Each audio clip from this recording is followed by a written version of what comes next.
Hello everyone, welcome back to GS Tech Park. So now we are going to continue in this video. We are going to continue with the exemptions which were pending. The exemption things which were pending, no, that we are going to continue here. I hope all of you are doing well. Yes or no? Yes. So we will continue here. Yes. Life insurance business services. So I think this is not done. We will start from here, and the earlier things are like banking and agriculture, transportation, anything related to the transportation of goods, transportation of passengers, government related, given by government, that is done, and agriculture is done. Uske baad education is done, and some charitable activities. All these things are done. And now we are going for next one, which is life insurance business services. Life insurance business services. We will do it. Nothing, people. From here, no, here onwards, the things which are there, which are covered, na, which is quite easy one. So the life insurance business, description of the services. So entry number 28, services of the life insurance business provided by way of annuity under National Pension System. So NPS will give the annuity, no, provided by services by life insurance business provided by way LIC, life insurance, not LIC company, but life insurance business, any life insurance business provided by way of annuity under the National Pension System, regulated by the Pension Fund Regulatory and Development Authority of India. See, any pension that you get, no, annuity, every year or every month, like this, annuity, you will get the income. So that is also a service, no, which is given by National Fund. So that service which is exempt, that service will be exempt. And services of life insurance business provided or agreed to be provided by the Army, Naval, Air Force group insurance funds to the members of Army, Naval, Air Force respectively. See, remember, if they are giving services to the members of the Army, Navy or Air Force respectively, under the group insurance, under group insurance scheme of the central government, only then it is exempt.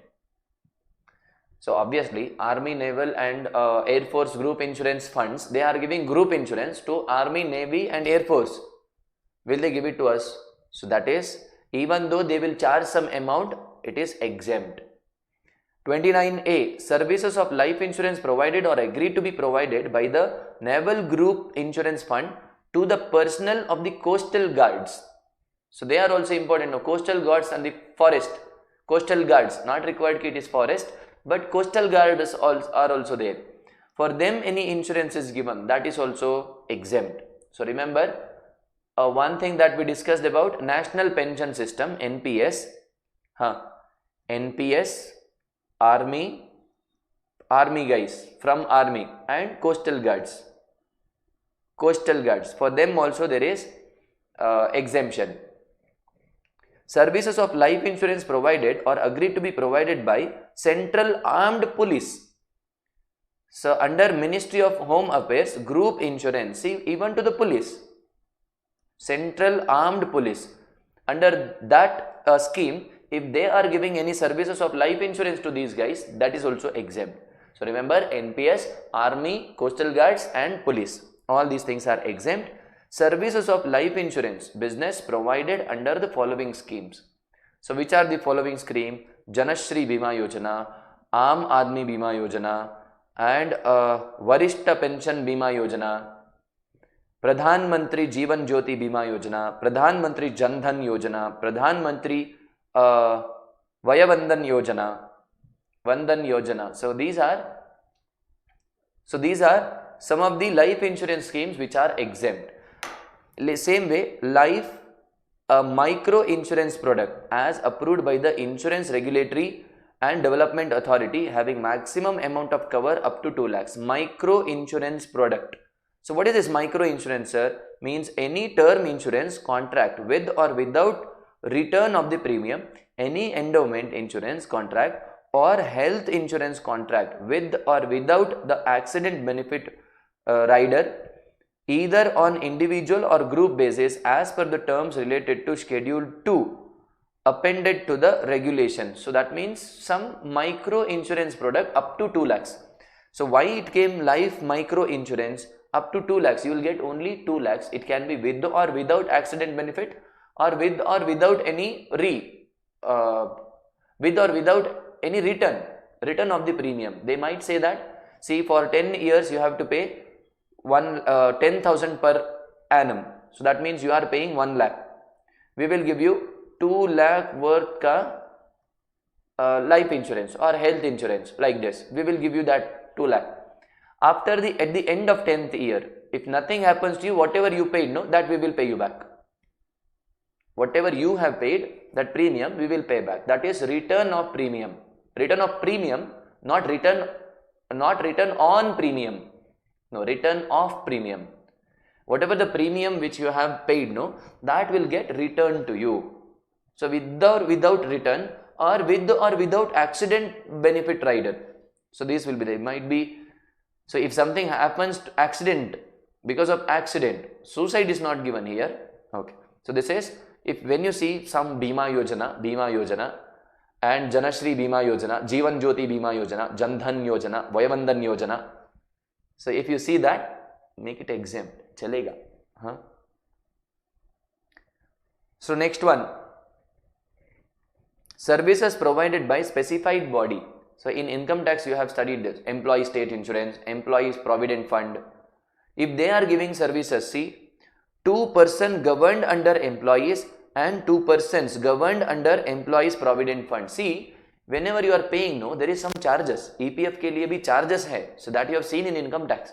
ESI, EPF charges are there. That means they are giving you the service. On that there is no GST, that is exempt. That GST is exempt. And coal mine provident fund organization, coal mines, to the persons governed by the coal mine provident fund.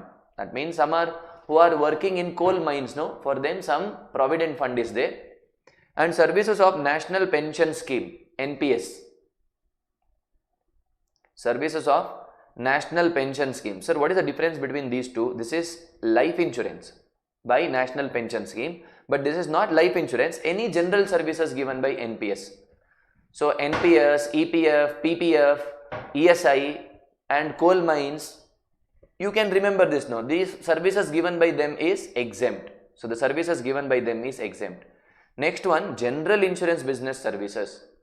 Services of general insurance business provided under the following scheme. So you have to remember this. HUT insurance scheme. So how to remember? We will do one thing. We will go on drawing something so that we will remember easily. First one, HUT insurance. Okay, sir. So we will do one thing. We will put the HUT. So there is one HUT. Okay.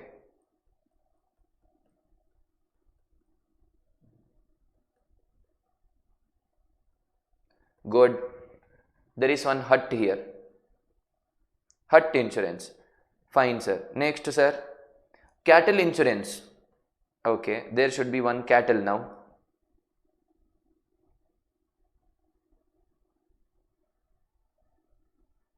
Very bad in drawing, bachcho.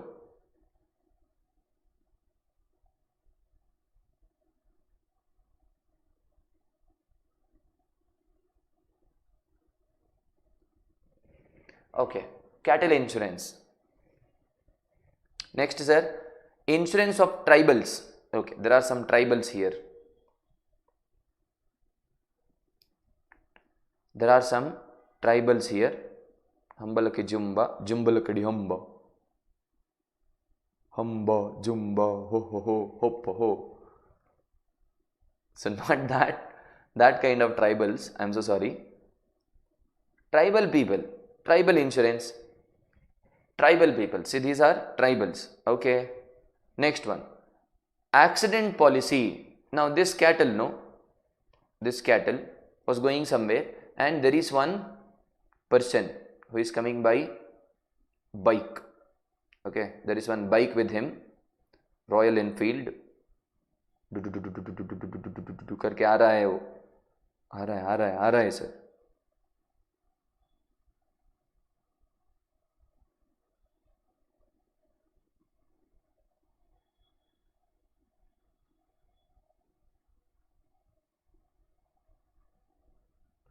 My drawing has improved, no?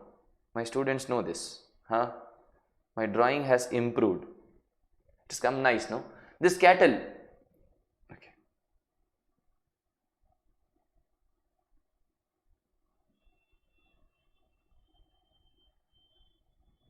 Huh.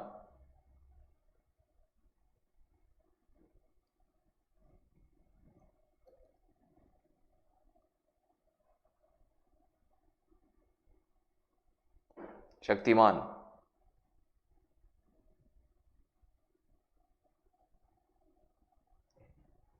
Okay. Now,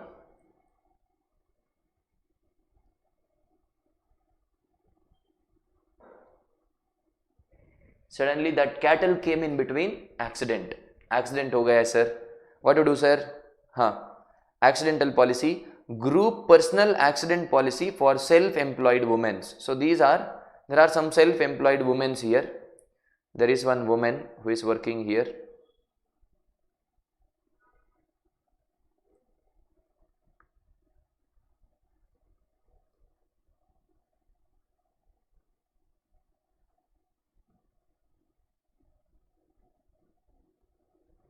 This is woman. Okay.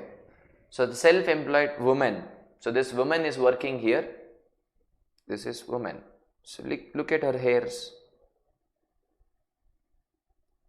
She is woman. Okay, with one bindi. You can see bindi, no? Woman she is. Okay, she is woman.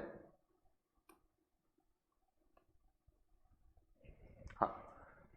See, look at her bindi. She is woman. Okay. Huh. So this woman and self-employed women. So these kind of many women are there. So self-employed women के लिए there is one. There are many women here.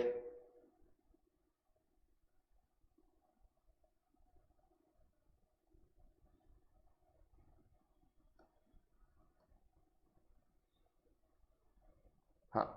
These are the women. There are many women. Group insurance, no. To them there is group insurance now. See, group personal accident policy for self-employed. So for them there is group insurance. Okay, sir. उसके बाद, sir.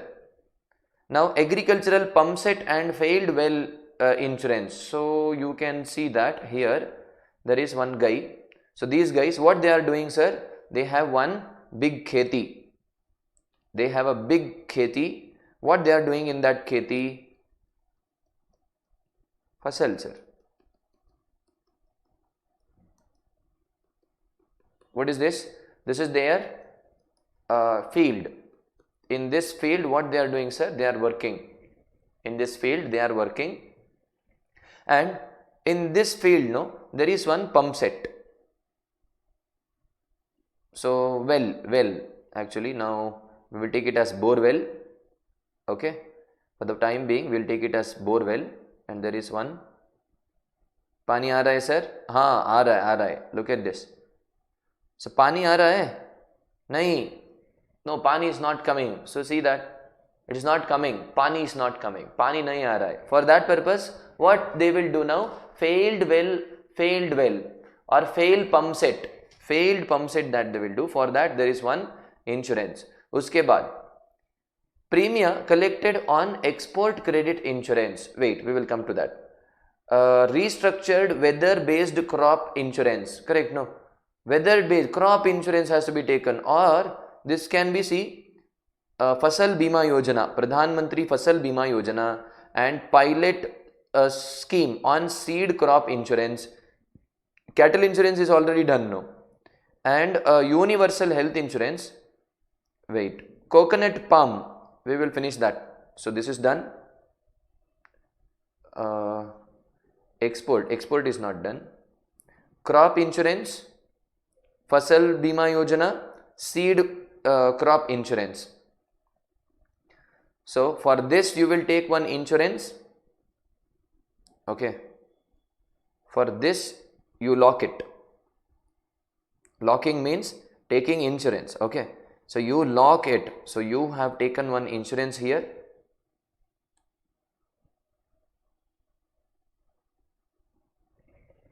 So you have taken insurance, crop insurance or Fasal Bima Yojana. So that is also done, sir. Next, seed crop insurance. Seed. So there are seeds here. See, these are seeds. For seeds also, you have taken the crop insurance, seed crop insurance. Okay, sir. Next one, Jan Arogya Bima Yojana. Jan Arogya Bima Yojana, Universal Health Insurance, Rashtriya Swasthya Bima Yojana, all are same. Correct, no? Cattle insurance is done. Health insurance, Rashtriya Swasthya and Jan Arogya. So that is also done, sir. So for all these guys, no, Swasth Arogya, this is tribal, no? This is tribal. Okay, we'll do one thing. There are many people here. And who will eat this? For that purpose, we will do one insurance. Rashtriya Swasthya Bima, Rashtriya Jan Arogya Bima Yojana and Rashtriya Swasthya Bima Yojana, Universal Health Insurance, all these things are done. Now the next one, crop insurance is done. This is also done now. Okay, coconut palm insurance scheme. Coconut palm. So there should be coconut tree now. So here near the house you can see one coconut tree.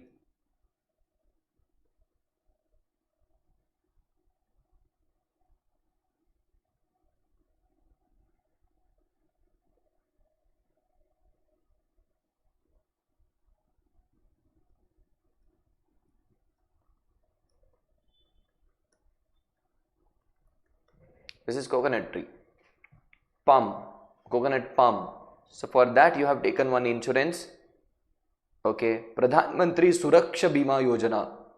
So now there is coconuts in this. So what if it falls on your head? What falls on our head? So Suraksha Bima Yojana. So we will do the Suraksha and coconut palm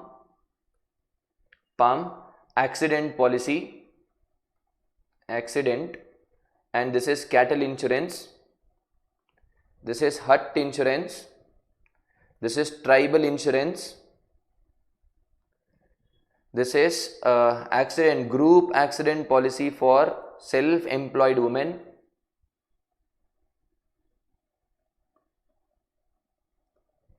and उसके बाद फसल बीमा or crop insurance, failed well,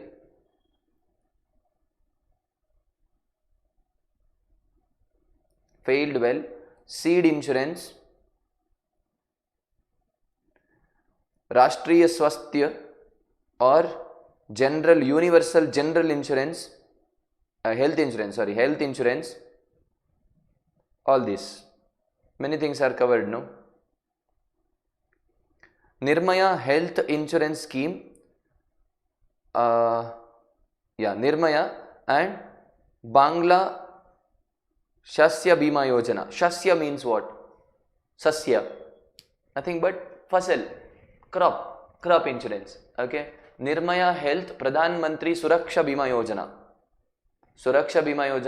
Nirmaya Health Insurance Scheme, implemented by the trust constituted under the provisions of the National Trust for the Welfare of the persons with autism, cerebral palsy and mental retardation and multiple disabilities. All these things. If coconut falls on your head, not on your head, on my head. If coconut falls on my head, autism, cerebral palsy and mental retardation, multiple disabilities, that might happen, no? For that, Niramaya Health Insurance Scheme. So that is Niramaya. Finally, so all these are some of the examples. And one is export credit insurance. What do you do this coconut, sir? What do you do coconut? Export it. If fasal, export this. Finish, no? So this is the insurance. Okay. Continue. Services by way of reinsurance. So whatever the insurance is done, no, if you reinsurance in the sense, there are many suppliers or many farmers are there, sir. Now I want to reinsurance that. Why? Because it is not possible for one company to bear all these things. That's why we will reinsure. So that is reinsurance. Uske baad pension schemes. pension scheme, services by collection and contribution under the Atal Pension Yojana. Who will collect this amount? You know, banks. Bank will collect on behalf of the government and it will distribute. So this services given by bank to whom? Government. So that's why exempt. Services by way of collection of contribution under any pension scheme of the state governments. Exempt. So business facilitator or correspondent. Remember, listen people, BC and BF, business facilitator and business correspondent. So you might remember that in charge chapter, there were two angels. Remember our diagram. In our diagram, there were two angels. Who are those two angels? Those two angels are none other than business facilitator and agent of business correspondent. There it was ABC, agent of business correspondent, but it is business correspondent, business facilitators. What if, see, actually business facilitator has to pay under RCM. That means bank has to pay under RCM. In agent of business correspondent has to pay under RCM. Correct, no? But services by the following person in respective capacity, that means as a business facilitator and business correspondent, business facilitator or business correspondent to banking company with respect to the accounts in its rural area branches. Very important one.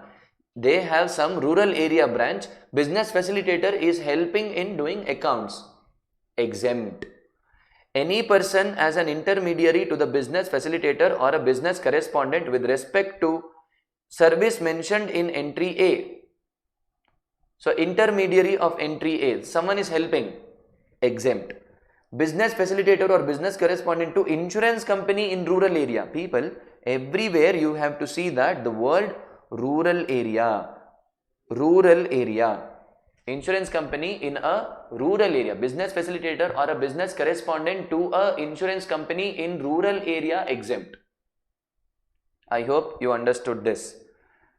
So when you analyze all these things, no, there is nothing to analyze, but we will see. It is still a big challenge for India to make the financial services accessible in rural areas.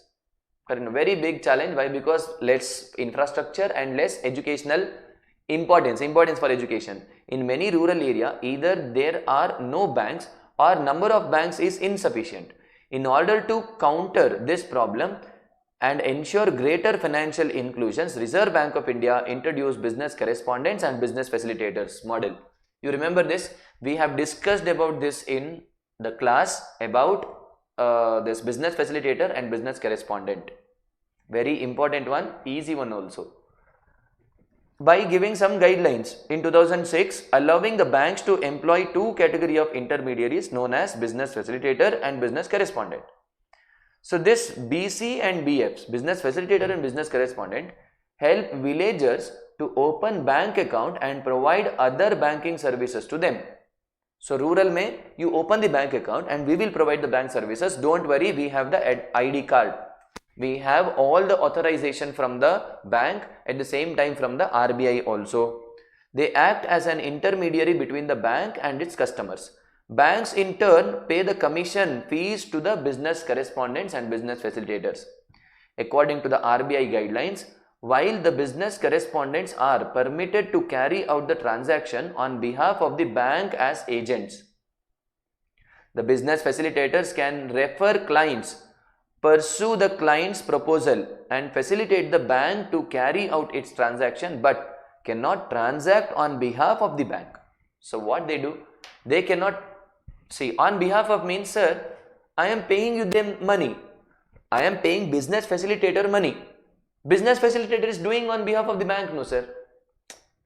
They are not talking about that. They say that might be on behalf of the bank, but they are not having their own company. No. They are not having their own company. As a representative, they are doing that work. Yes. Yeah. So according to RBI, the BC are permitted to carry out the transaction on behalf of the bank agents. BFs can refer clients, pursue the client's proposal and facilitate the bank to carry out and its transactions, but cannot transact on behalf of the bank. Correct. I'm so sorry here. I told you this in class. BC will collect the money from the persons and they will pay it to the bank.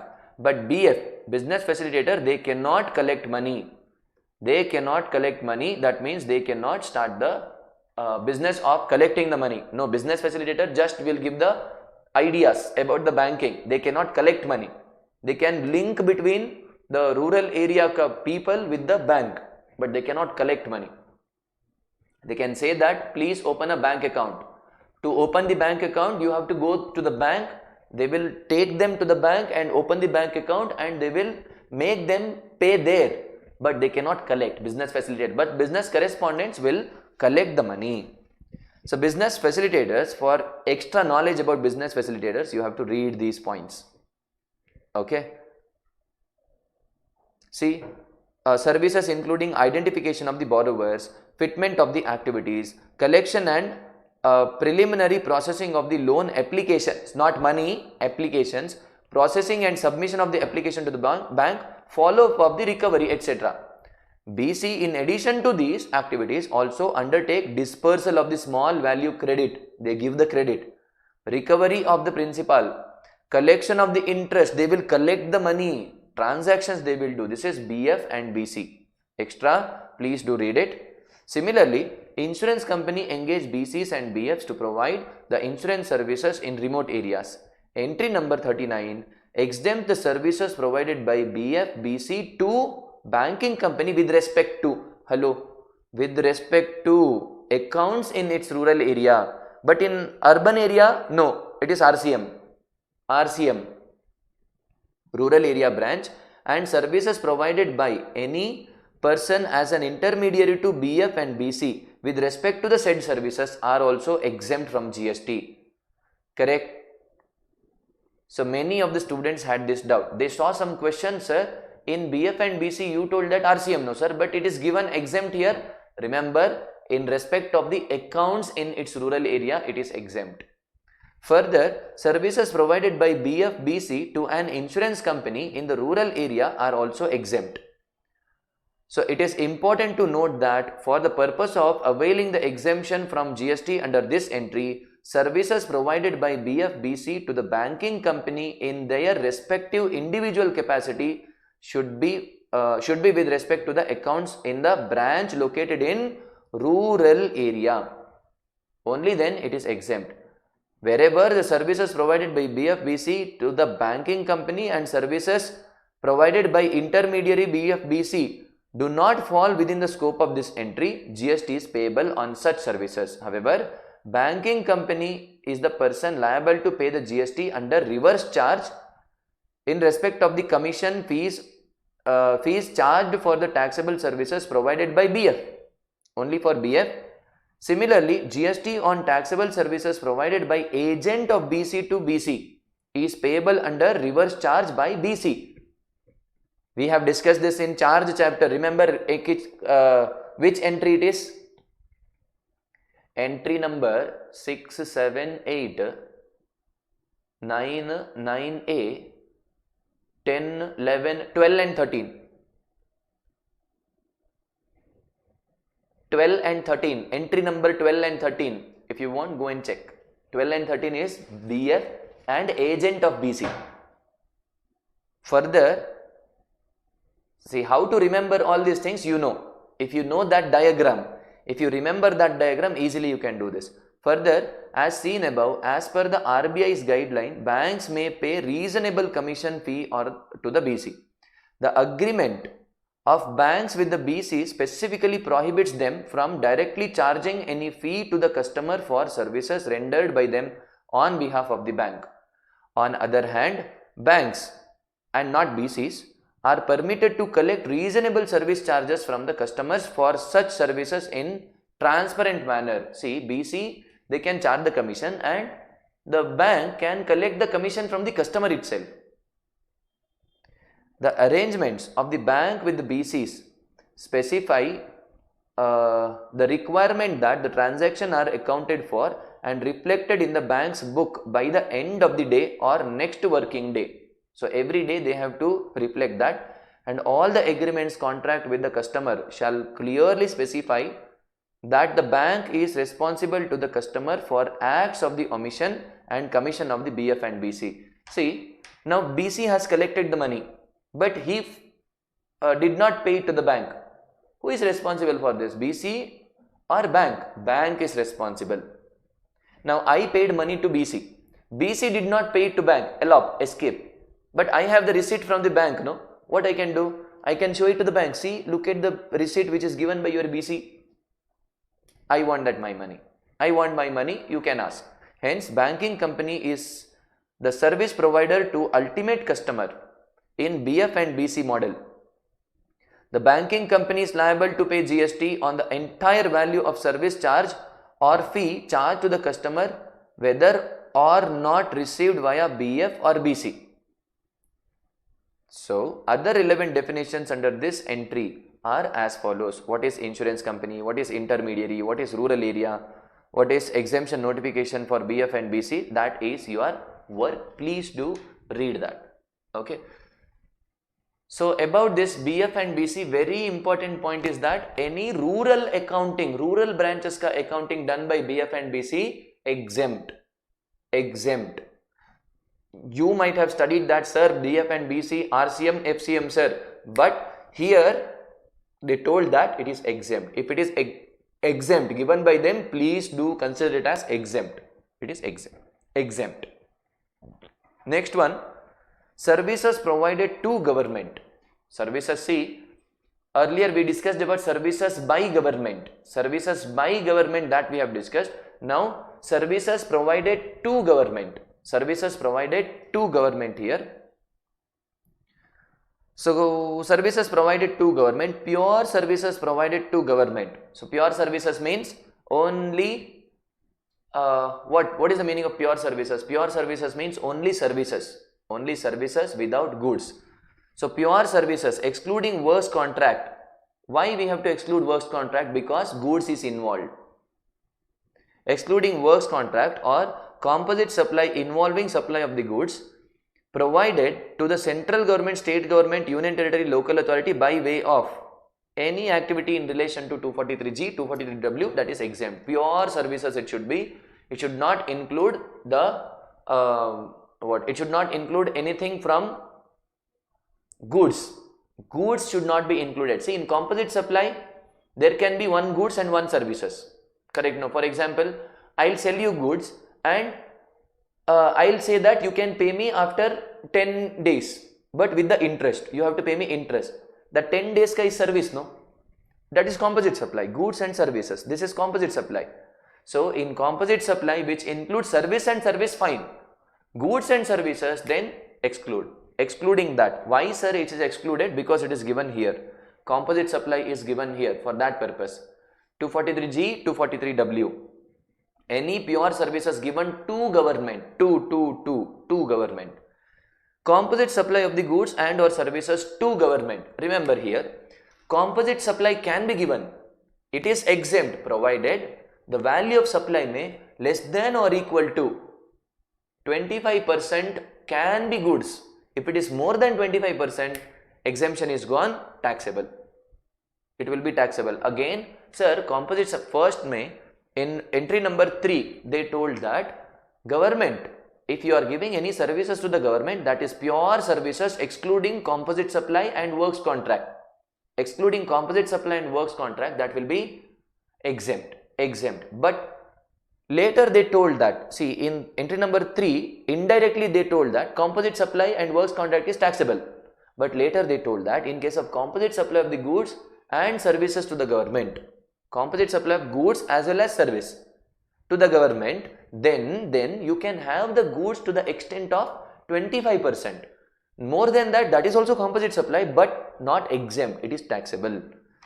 So, the composite supply of the goods and services in which value of the supply of goods constitutes not more than 25% of the value of the said composite supply. Total supply ka 25% can be goods. More than 25% is there, then it is taxable, entire amount is taxable.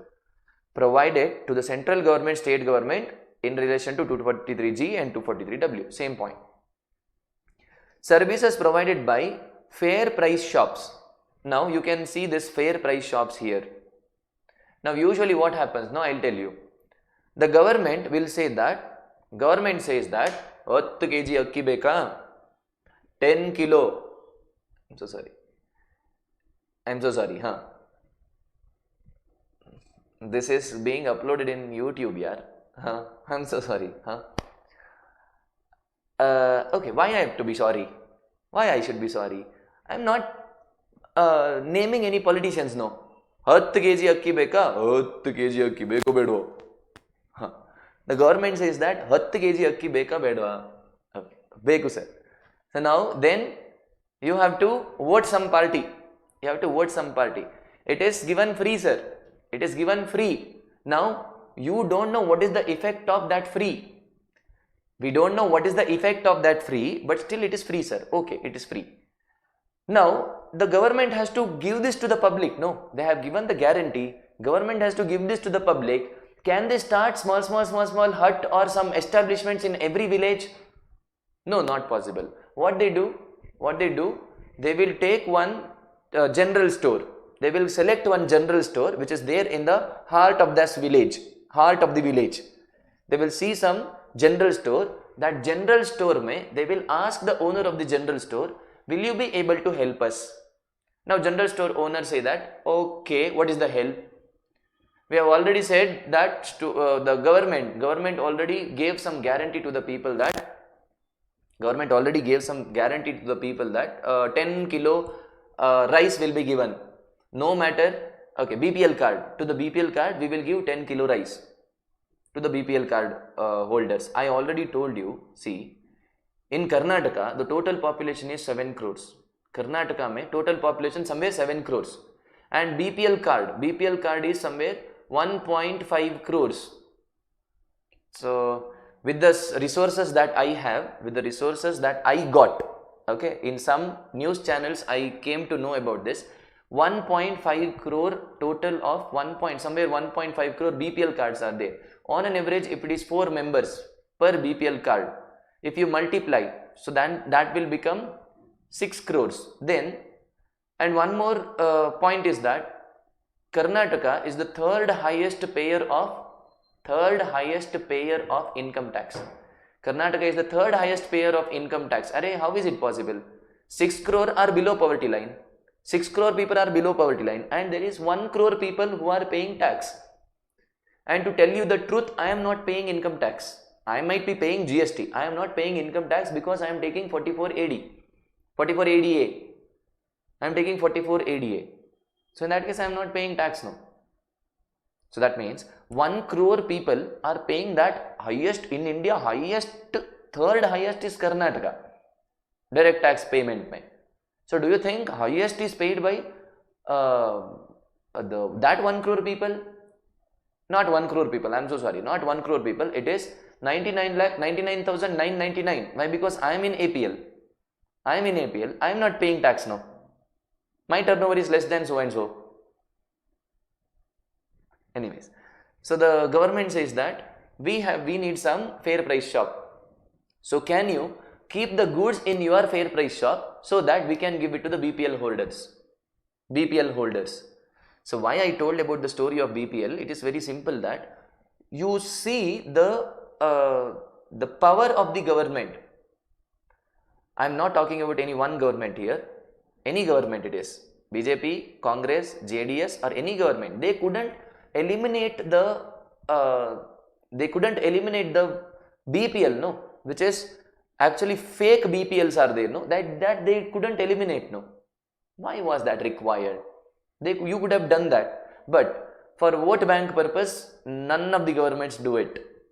For vote bank, what happens if the people start or hating us? For that purpose, none of the governments do it. Anyways, we keep that discussion apart. So here, now that general store, no, that store, Dinsi shop or any grocery shop, they will accept this. Now, government is not required to open a new PDS shop, public distribution system ka shop, not required. Fair price shop is not required. So that they will give some commission to the people. So in that case, who is giving the service? This one, no, this general shop, grocery shop, they are giving the service. They gave the service to whom? central government, state government or local authority, anything. They give the service for which this government will pay some commission. They give the service. This service is exempt. This service is exempt. Okay. To the central government, state government or union territory by way of sale of the goods, food grains, kerosene, sugar, edible oil, etc. Sugar under public distribution system against the consideration in the form of commission or margin. In the form of commission or margin, it is by fair price shops. So that service given, no, that is exempt. That will be exempt. 40, entry number 40, services provided to the central government, state government, union territory under any insurance scheme. Example, Atal Pension Yojana, that is one, or any insurance, Bharatiya Fasal Bima Yojana, that is insurance. Now, who will collect that?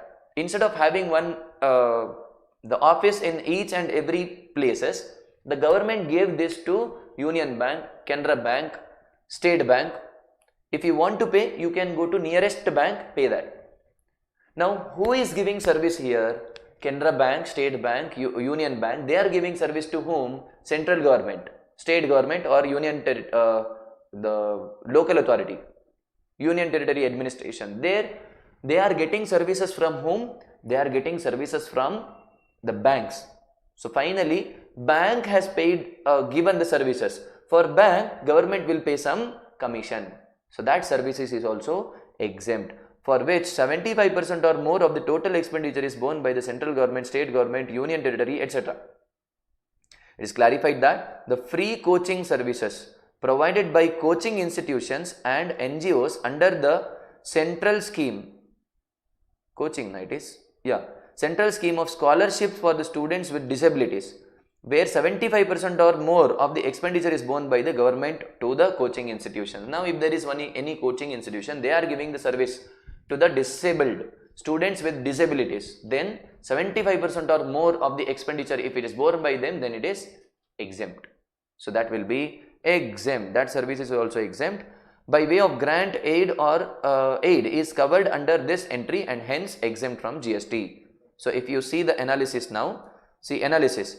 Pure services means supply of service without supplying the goods. We know this. And composite supply, which we already know that it includes two services bundled, in which goods and it might be goods and services also involved. Bundled, one amongst them is principal, in which value of the supply of the goods constitutes not more than 25% of the value of such composite supply. That also we know, sir. Let us understand the concept of the pure services and composite supply under the goods and services to the government by following the example.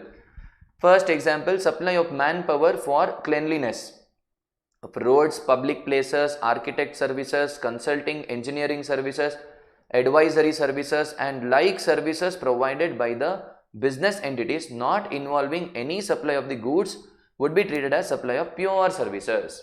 There is no goods at all.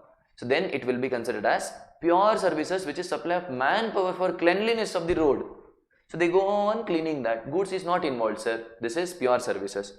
A local authority awards the work of maintenance of the street lights in a municipal area to an agency which involves apart from maintenance replacement of the defunct lights and other spares. In this case, the scope of the service involved maintenance of the work and supply of the goods, in a sense composite supply of the goods and services. See, pure services means there is nothing, only cleaning. But in composite wherever the lights are not working, no, I am changing that light. I am giving some new goods here. It is clarified that if such service are procured by Indian Army or any other government ministry department which does not perform any functions listed by the 11th or 12th schedule in the manner as local authority, as a local authority does for the general public, the same are not eligible for exemption under entry number 3. There are some ministry or department which are kind of local authority, which are doing some activities which are given in 12th and 11th schedule. So that is kind of local authority, but still, if I am giving services to these local authority, that is not included in this. That means it is taxable. Yes, sir. So that was about government, given to government. So some services which are given to government here. And the next part that we are discussing now is leasing services. Leasing. So now upfront amount called as premium, salami, cost, price, development charges or any other names payable in respect of the services by way of granting of the long term lease of 30 years or more. 30 years or more long term lease is given here of industrial plots or plots for development of infrastructure for financial business provided by the state government, industrial development corporations or undertaking or by any other entity having 20% or more ownership of the central government, state government, union territory to the industrial units or developers in any industrial or financial business area. See, many points which are involved here. First one is upfront amount. Okay. Upfront amount. What is upfront amount? One lump sum amount firstly you have to give there. It can be called as premium, salami, cost, price, development, anything, developmental charges, anything payable in respect of services by way of granting. For what purpose, sir? Long term lease. Long term lease for, we know that. See, we have discussed this in charge chapter. Charge chapter mein we have discussed that what is this long term lease. RCM is applicable. RCM is applicable, yes or no? Yes, RCM is applicable. So now, who is giving there? Who was giving this service? Unregistered person. Unregistered person was giving this service to a promoter. RCM is applicable. Yes, no, section number 9, subsection 4 mein. But here, they say that it is given long term lease. What is long term lease? 30 years or more. More than or equal to 30 years ke liye, if the lease is given for development. To what purpose, sir? What is the purpose? Purpose is provided by, of industrial plots or plots for development of infrastructure for financial business. So, the plots, what they are giving, not land, it is industrial plots. Industrial plots or plot for financial business. So, that they are giving by whom? By, provided by the state government industrial development corporation, state government industrial development corporation or any entity where 20% or more, having 20% or more ownership by the government. It can be central government, state government, union territory. For what purpose, sir? To what purpose? To build a house? No. To build a mall? No. Industrial purpose. Industrial unit or developer in industrial or financial business area. To this purpose. See, all these points are included. So, upfront amount, long-term lease, what they are giving, sir? Industrial or financial business plots by central government, state government or union territory under central state government industrial development corporation or any entity which has more than or equal to 20% of the ownership by the government. To whom, sir? To what purpose, sir? To industrial unit or the developers in any industrial or financial business, for that purpose. I hope you are getting this. So in that case, it is exempt. So now they have explained what is this upfront amount in the installments. Upfront amount paid in installments. Aforesaid exemption is admissible irrespective whether such upfront amount is paid in one or more installments, provided the amount is determined upfront. See, what is the meaning of upfront amount? I say that for 30 years it is, example, for 30 years it is 60 lakhs. 60 lakhs for 30 years. No, not 60 lakhs. 30 years के लिए example, it can be multiplied by plus 36 crore. 37 crores. What if it is 37 crores? Sir, 37 crores? Yeah, it will go for 37 crores. Obviously, if it a big plot and you are asking 1 lakh rupees per month, if you want 1 lakh rupees of in rent, then you can sell this for 37 crores, 37, 38 or 40 crores. 40 crores ke liye can I sell this? Yes, 40 crores is very less amount. 40 crores for 30 years. How, sir? Including interest. I am talking including interest. Yes, sir. Including interest and inflation, real estate, no, it is. So, location charges are preferential location charges collected in addition to the lease premium for long-term lease. See, upfront amount is there and location charges is also there. What if the location is developing a bit? Fastly it is, rapidly it is developing. Obviously, with that development, you can do more business now. Upfront amount is exempt from GST. Allowing choice of location of the plot is integral part of the supply of the long-term lease of plot, and therefore location charges is nothing but part of the consideration charged for long-term lease of the plot. That is also one long-term lease being charged upfront along with the upfront amount for lease. The same is exempt. So that will also be exempt. Why? Because upfront exempt, no, it is given, we have studied in that entry. Accordingly, it is clarified that the locational charges of preferential location charges paid upfront in addition to the lease premium for long term of land constitute part of the upfront amount. That's why it is exempt. Eligible, that is also eligible for exemption. Explanation: for the purpose of this exemption, the central government, state government or union territory shall have 20% or more ownership. Correct? No, that also we have studied here. See, 20% or more. Okay. In the entity, directly or through the entity which is wholly owned by the central government, state government or union territory. So it can be directly, or central government is owning one more company on which that company is fully owned by central government. In that case, they are also having 12% and central government is having 10%, 22% हुआ. That is also possible. Conditions: the lease plot shall be used for the purpose they are allotted. Only for that purpose you have to allot, nothing but industrial or financial activity. And state government concerned shall monitor and enforce the above conditions as per the order issued by the state government. They keep monitoring that.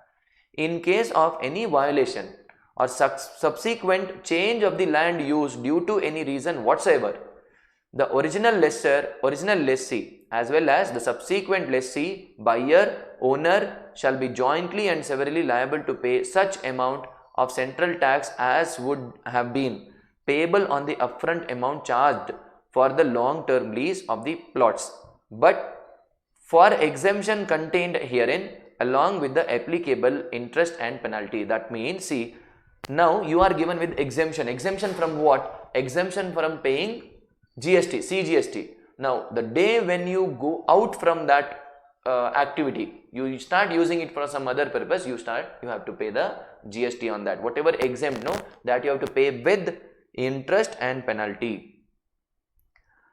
The lease agreement entered into by the original lessor with the original lessee or subsequent lessee or sublessee, as well as any subsequent lease sale agreement for the lease or sale of such plot to the subsequent lessee or buyer or owner shall incorporate in terms and conditions the fact that central tax was exempted. So the point is, any agreement that you do with others, no, in that you have to add one point that it is exempted, so that the other person will not use it for some other condition. Correct? No. On the long-term lease of the plots by the original lessor to the original lessee, subject to the above condition, and that parties to the said agreement undertake to comply with the same.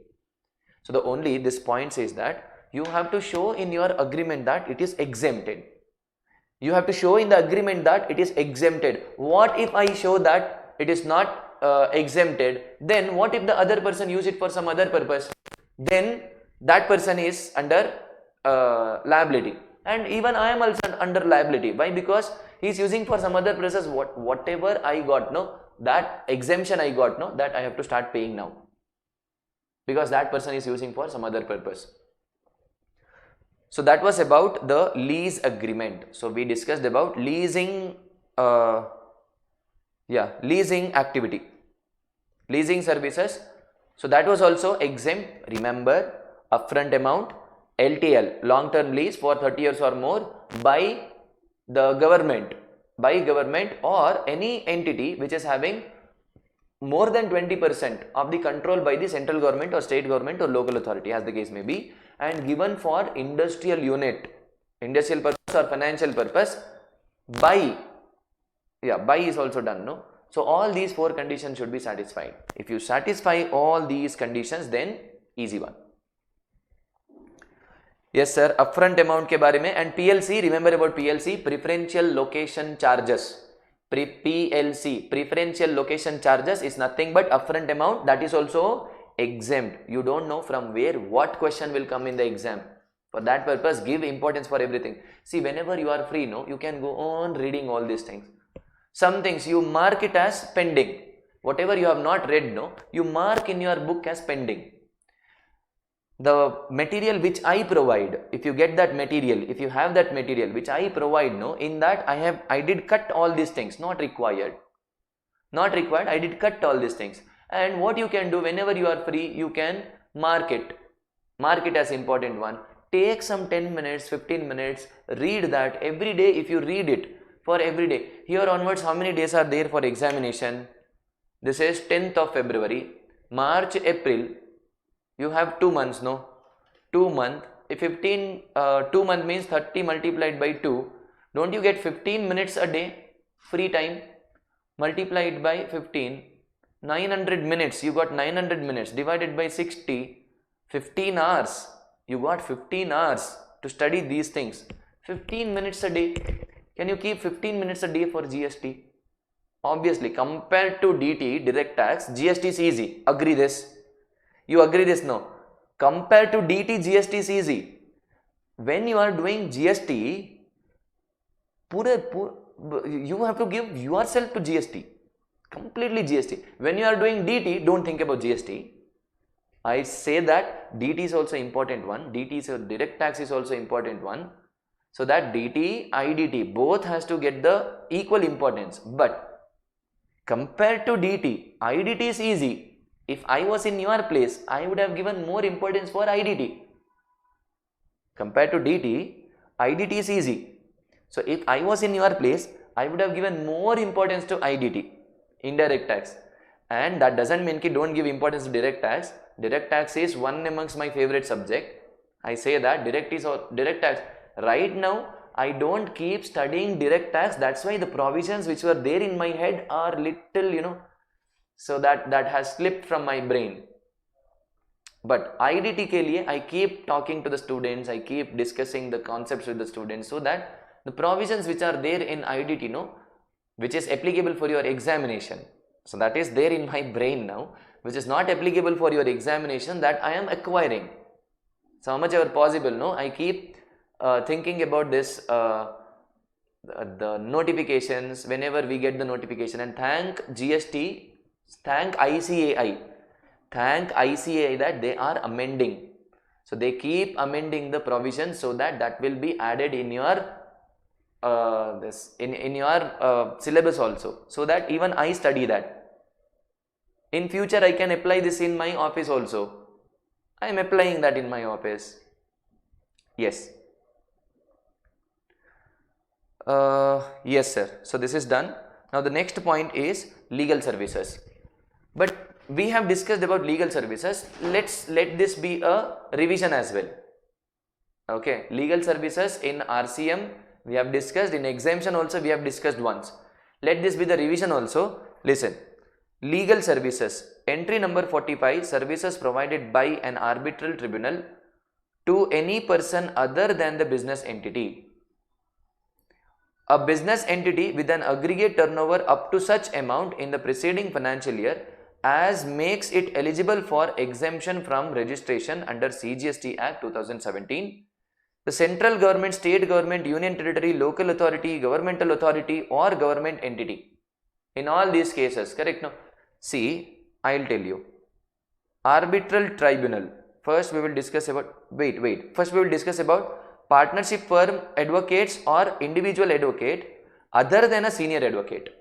So other than senior advocate, remember this, including senior advocate, we have discussed in RCM chapter. In RCM, that charge chapter mein, we have discussed about this. See, services given by firm of advocates,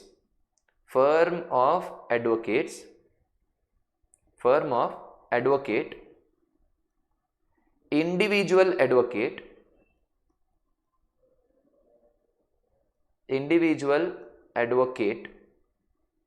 and senior advocate was also there. Right now we will keep senior advocate aside, and this is given to firm of advocate or individual advocate.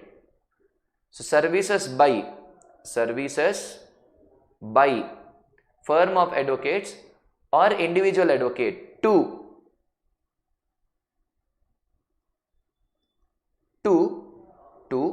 firm of advocates,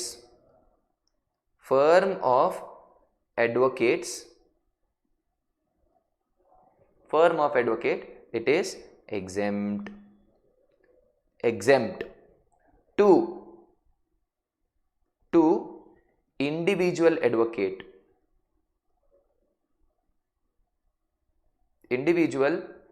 advocate, that is also exempt. To individual advocate, that is also exempt. To senior advocate,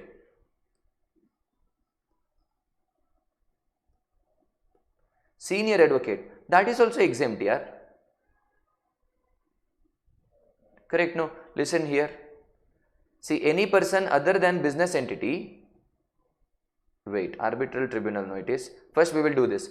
A partnership firm of advocates or individual advocate other than senior advocate by way of legal services to advocate or partnership of legal services a person other than the business entity, not to senior advocate, advocate or partnership of advocate providing legal services, any person other than a business entity. Okay, people, this is not given. Senior advocate is not given, that means it is not exempt. To senior advocate, what happens if the firm of advocates or individual advocate gives services to senior advocate? It is not given. I believe that it is given to senior advocate, then it will be FCM. It has to be. Why? Because there you remember, given to business entity, that is RCM. If senior advocate is business entity, then it is RCM. Senior advocate has to pay under RCM. We will discuss senior advocate ka case mein what happens in senior advocate, we will discuss. Right now it is FCM, forward charge mechanism. Sir, given to government, then it is exempt. Where it is given, sir? It is given here, see. Central government, state government, union territory, local authority, governmental authority or government entity, then it is exempt. No? Yes, sir, that is exempt. Now the next one is given to business entity. Now ab kya hoga, sir? See here, if business entity is where their aggregate turnover is less than or equal to 20, 10 or 40, then what happens? Here it is exempt. But where aggregate turnover, if their aggregate turnover is greater than 20, 10 or 40, then it is taxable under RCM. This is taxable under RCM. In this case it is RCM. Here it is exempt. I hope you understood this. So here if you see this, any person other than the business entity. Okay, one more. Sir, any person other than business entity, sir. See, this is to advocate individual, senior advocate, other than business entity. Others के लिए others exempt. To others it is exempt. Huh. Now I got one clarity. Listen. Here. See, partnership firm giving services or individual advocate other than a senior advocate by way of legal services to advocate, partnership firm of advocate providing legal services. So that I have included here. That is exempt. No. See, firm of advocate and individual advocate, that I have included here.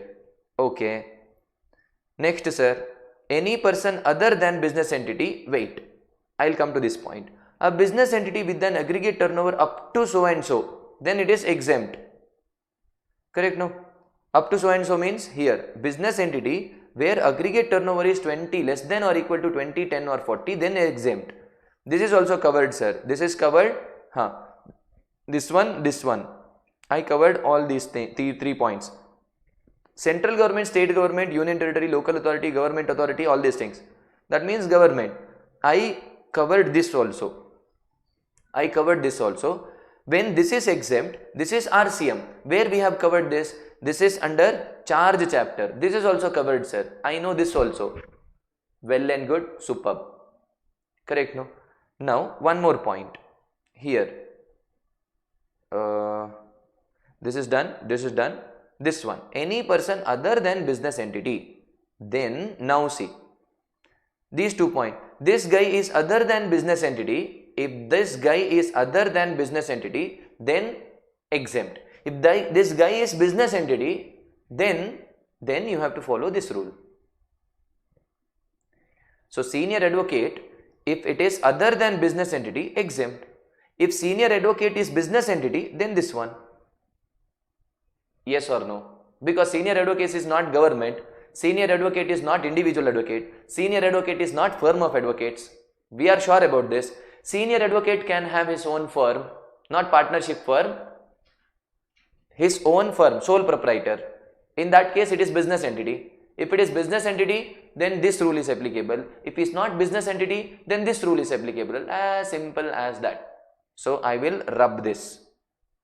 For FCM, no, that I will take this out. So, this is how you do the chart. No, while doing chart, keep all other information in brain. I might be doing mistake here. People, if there is mistake, put this in the comment box.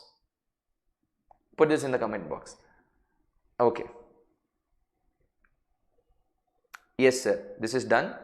Now, senior advocate. Now we will discuss about senior advocate by way of legal services. Okay, sir. Senior advocate. Listen. Senior advocate.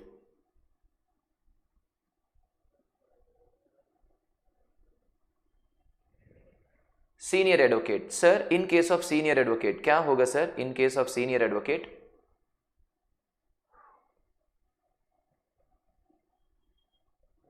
senior advocate giving services to, first one, any person other than business entity. We will come to this point later. A business entity. First, we will give it to the government. Government. To government. Exempt, no? Yes. To government, it is exempt.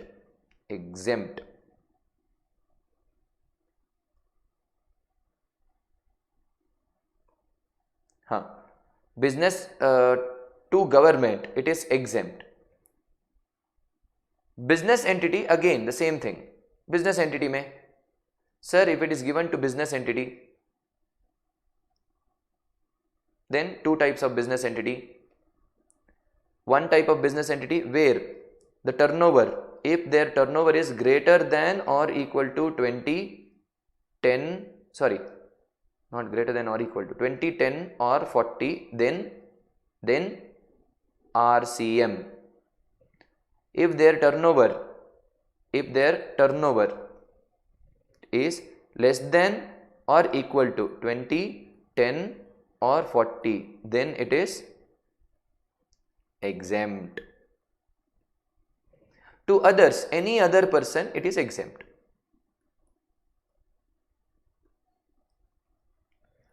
Yes or no? Yes or no? Yes, sir. If you want to write this, I'll give you time. See, I'll just pause and write. Okay, pause and write. Services by firm of advocates or individual advocate. Here, 2 firm of advocates exempt, 2 individual advocate exempt, 2 senior advocate. So write it like this. Write it like this so that this will be helpful to you.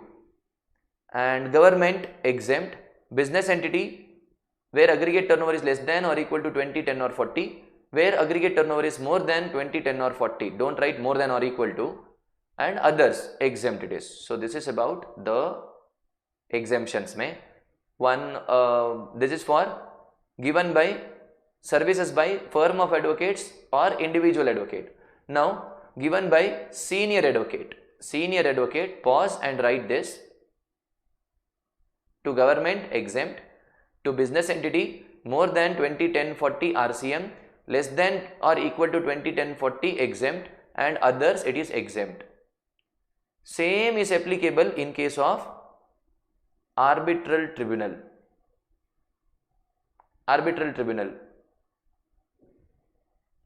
See, arbitral tribunal, any person, this one, same for arbitral tribunal. So that what you can do here, you can write senior advocate or arbitral tribunal. For them it is same. है ना बच्चों? Yes sir. Okay. So analysis says what is legal services, who is advocate, what is arbitral tribunal, senior advocate, who is that senior advocate, and entry number 45, following services are exempt from GST. This is given here and here. Entry number 45, legal services provided by arbitral tribunal, partnership firm, all these guys given to, all these are exempt. One example, Pyarelal and company has obtained registration from under GST. Okay, registered person means business entity. In the preceding financial year, as its aggregate turnover exceeded the threshold exemption limit. Fine. In the current financial year, it sought legal consultancy services for its business from Nyay Advocates, a partnership firm. So, a partnership firm giving it to the business entity, where the business entity's turnover is greater than so and so, RCM is applicable. Finish. RCM. See, under reverse charge. So I am not going to read that fully. Why? Because chart, we have chart that is helping us. There is one quiz.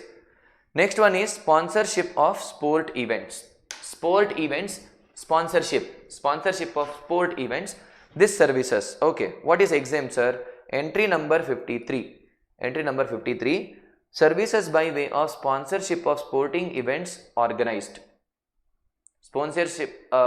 Services by way of sponsorship sporting events organized by people by. If someone is organizing this sponsorship, services by way of sponsorship sporting events. See, I am sponsoring that. Example now IPL.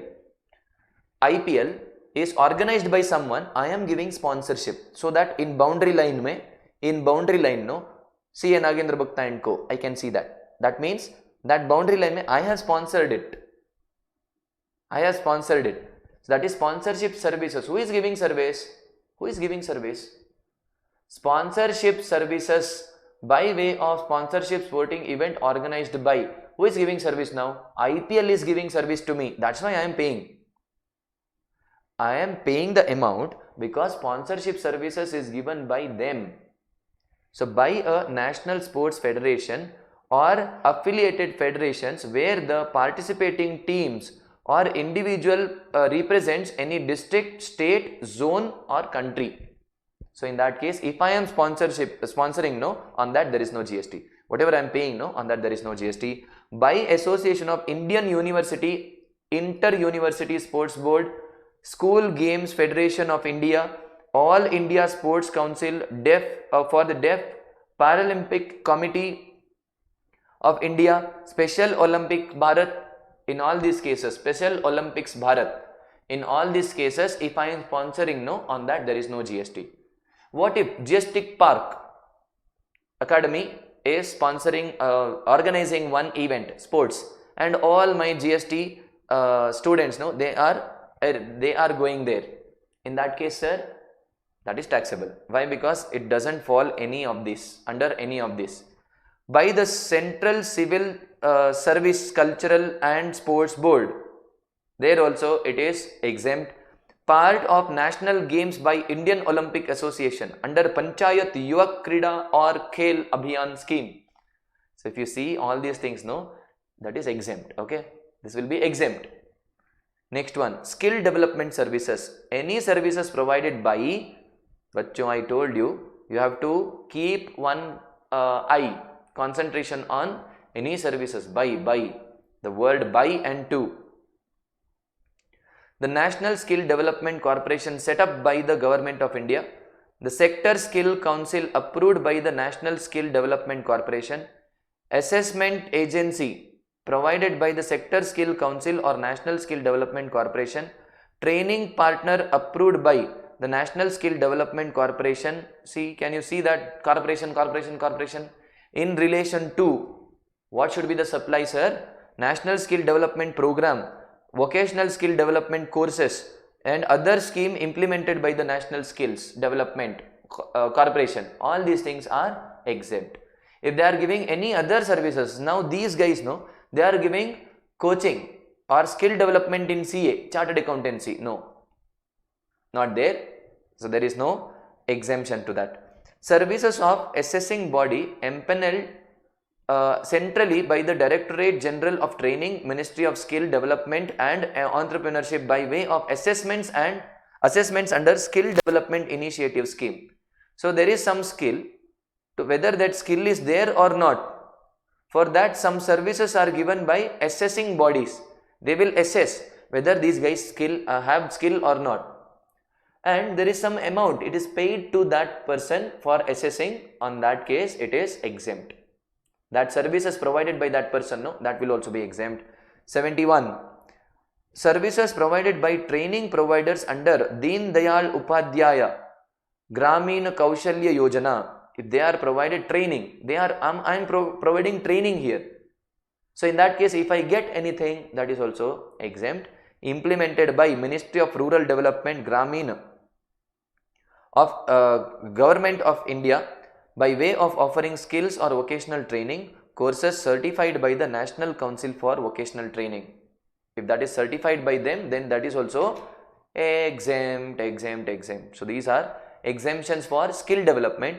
Now very important one is performance by an artist.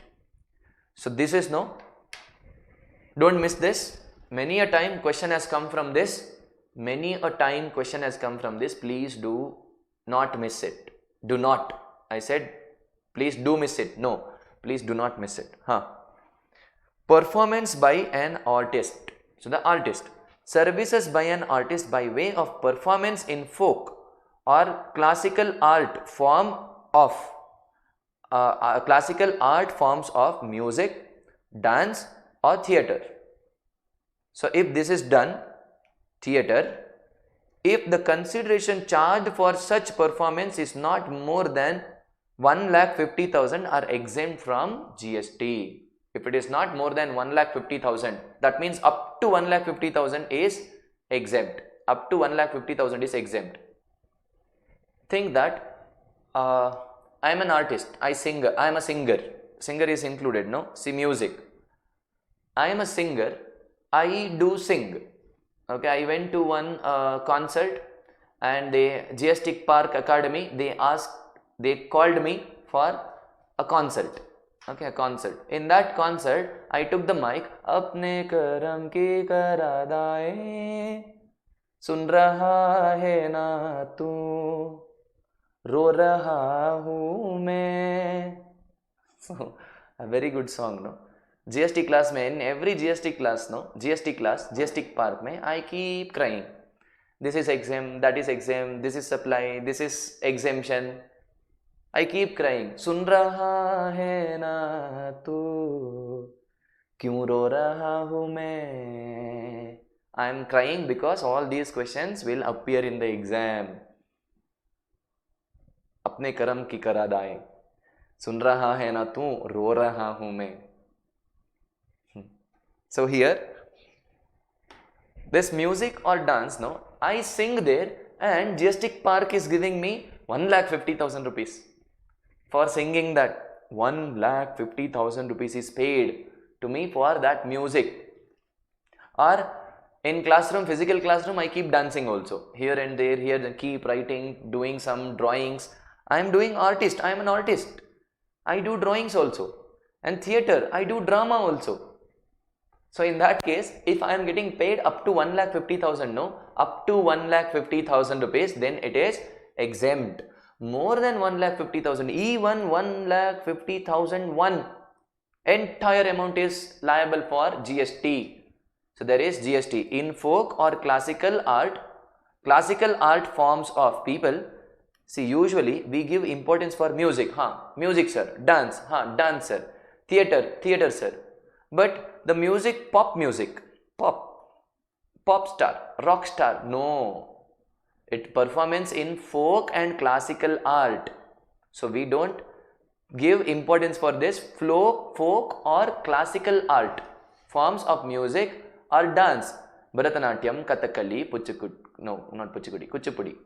Kuchipudi, all these things are there in dance, and not rock dance, pop dance, free dance. You know what is lazy dance? Lazy dance is not included here.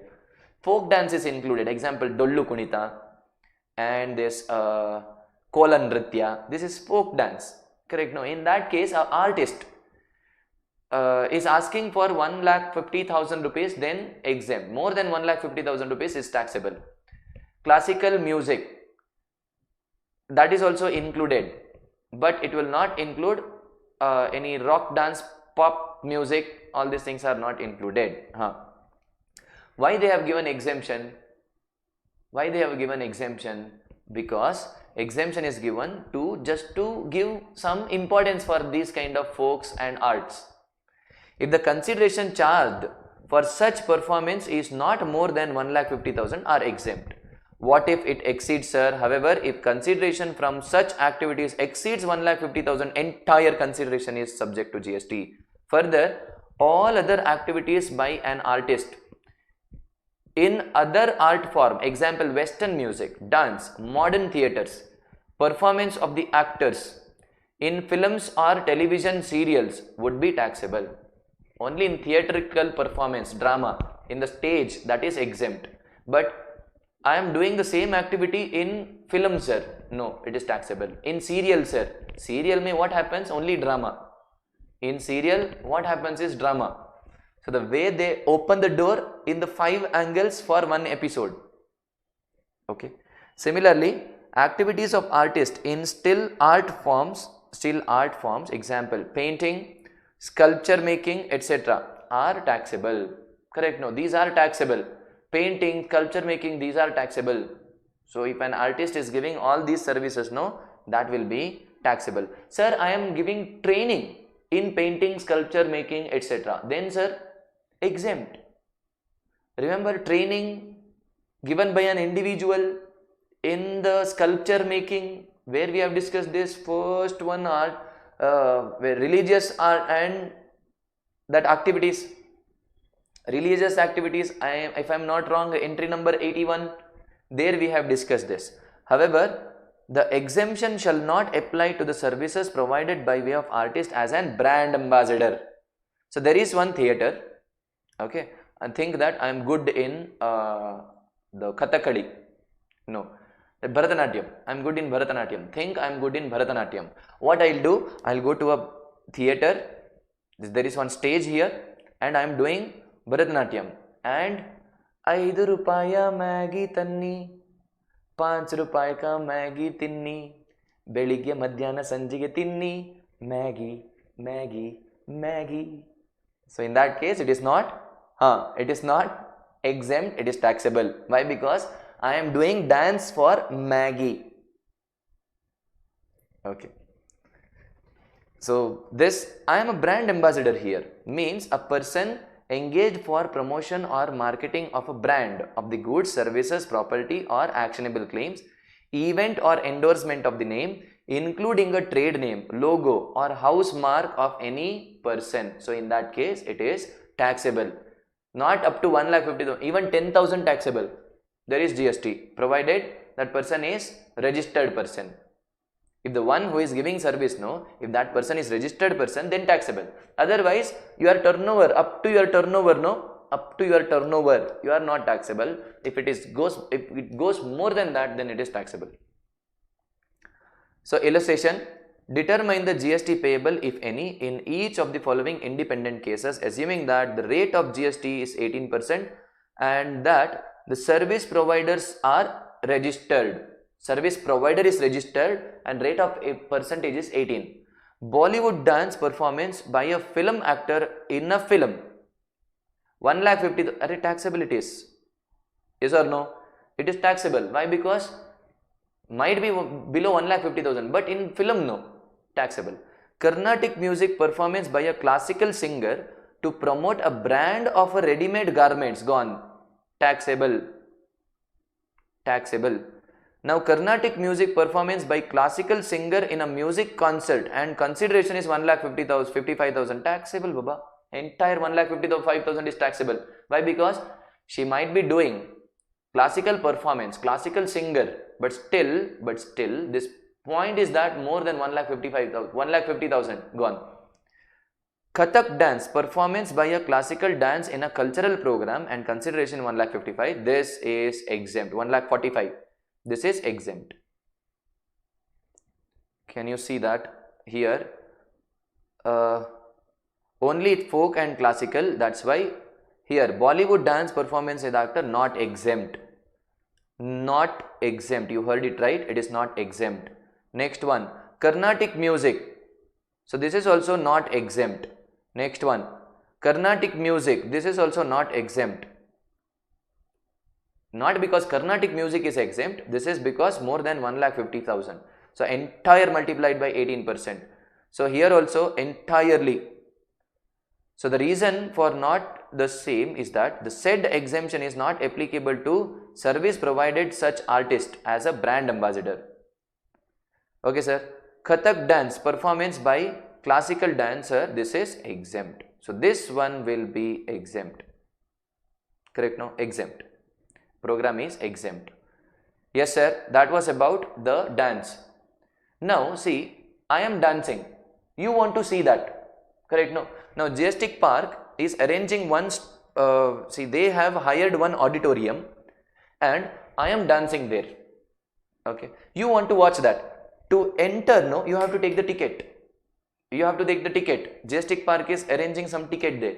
In that case, okay sir, right to admission to various events. Here, the services by way of admission to museum, national park, wildlife sanctuary, Tigers Reserve or zoo. What is the meaning of zoo? Zoo means an establishment, whether stationary or mobile. You know what is mobile zoo? So there will be one a truck. Inside that there will be one. There are some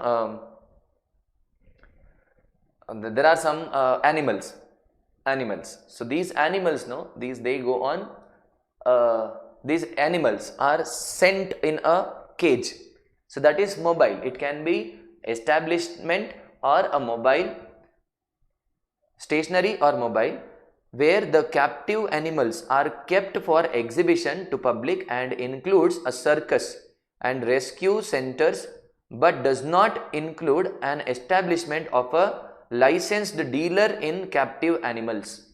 Licensed dealer in captive animals. So that is not an exhibition. What if he makes you enter the situation, the place by taking some money? You go and see there is one gorilla. You go and see there is one gorilla. So if I keep one license, I should have the license. I should have the license. Nowadays, where is zoo?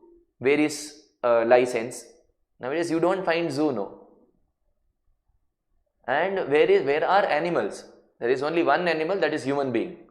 Where you find animals? It is very difficult in future, no. We have to see T for tiger, H for human. Humans are also not there in future. All are animals. No, not animals. They are some aliens. We will become aliens. Why? Because today, even today, we cannot get up from our place. We keep studying. We keep doing some activities, and we don't get up from the place. And we eat junk foods, and that has become, we become some bulk people. There are healthy bulky people also. The bulk people might be by genes as well. Now today I am like this. Tomorrow, after 1 year or 2 years, I might be a bulk person. Why? Because I am eating junk food. I might eat junk food in future. Right now I am trying to reduce that as much as possible. I am trying to reduce it as much as possible. Okay. So licensed captive person, captive animals, all these things. The services by way of admission to protected monuments, so declared under ancient monuments, declared as ancient monuments only then. See, I will keep some old vessels which were used by my granny, used by my grandmother. So I will keep it and I will tell you that there are some vessels, go inside, but you have to pay 5 rupees. Exempt, huh? No. Why? Because ancient monuments declared by archaeological site and remains Act 1958, only then it is exempt, otherwise it is not exempt. Remember, otherwise it is not exempt. Okay, sir. Next one, services by way of right to admission to a circus, dance, theatrical performance including drama or ballet.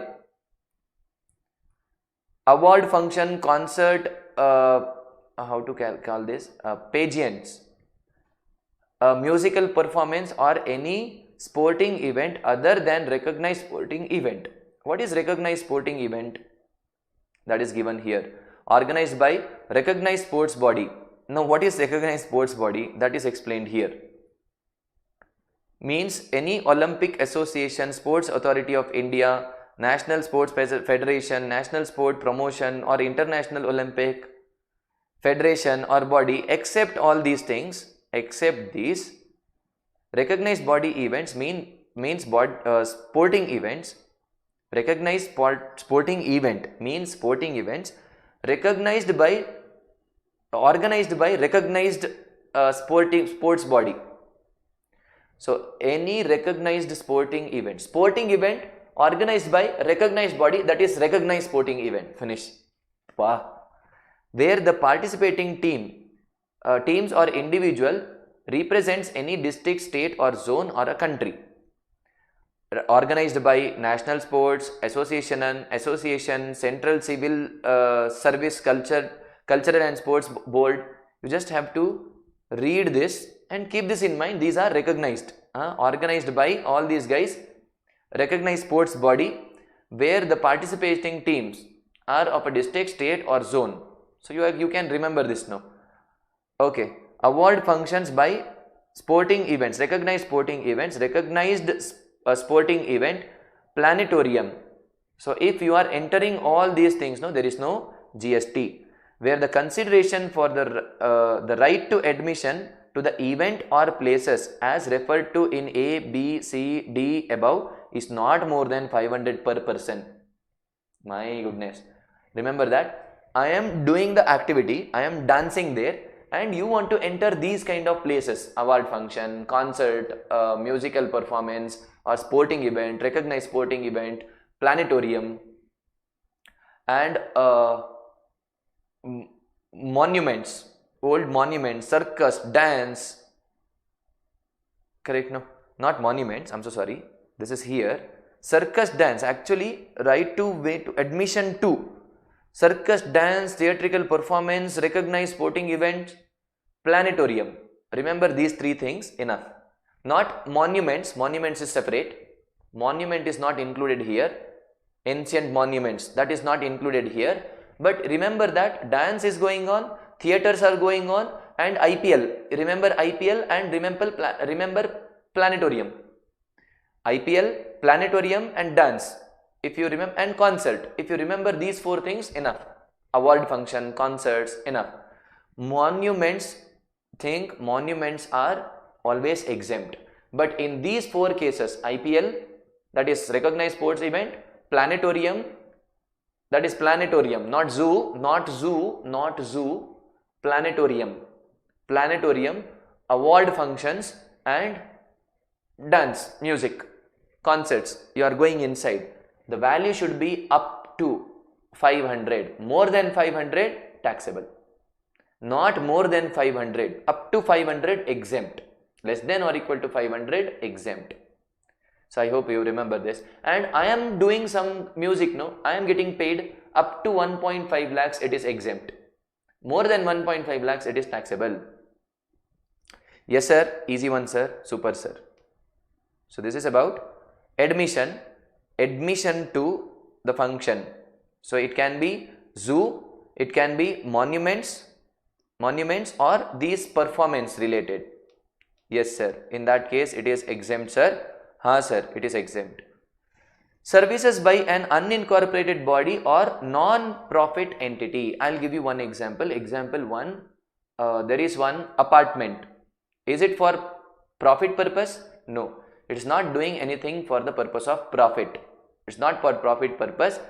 Description of the services are given here. Services by an unincorporated body or non-profit entity registered under any law for the time being in force. Unincorporated, that should not be a company, or it should be a not for profit organization to its own members by way of reimbursement of the charges or shares of the contribution. Now this is one association of flat owners. If you are staying in flat, you know that you have to pay every month, you have to pay some amount. What is that amount? There will be the gardener.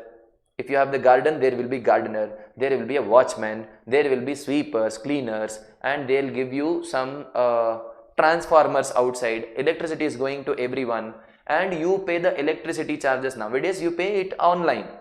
Otherwise, for gas bill, what you do, you will get one receipt. Watchman will give you a receipt. What you have to do, you have to pay that amount. Once you pay that amount, he will give you paid receipt. He will give you the receipt and you have to pay the amount. That paid amount, no, that watchman will collect and will give it to the association. Now the gas department, no, they will collect it from them. Otherwise, what you have to do, you have to go to that place and you have to pay, no. Instead, they will pay it in one lump sum and they will take the reimbursement from you. They will pay to the watchman, they will pay to the watchman and they will take it from you. Reimbursement. So this is services ke liye, see, electricity is not included, not electricity amount. For any services, everything excluding that service, electricity and gas, but sweeping,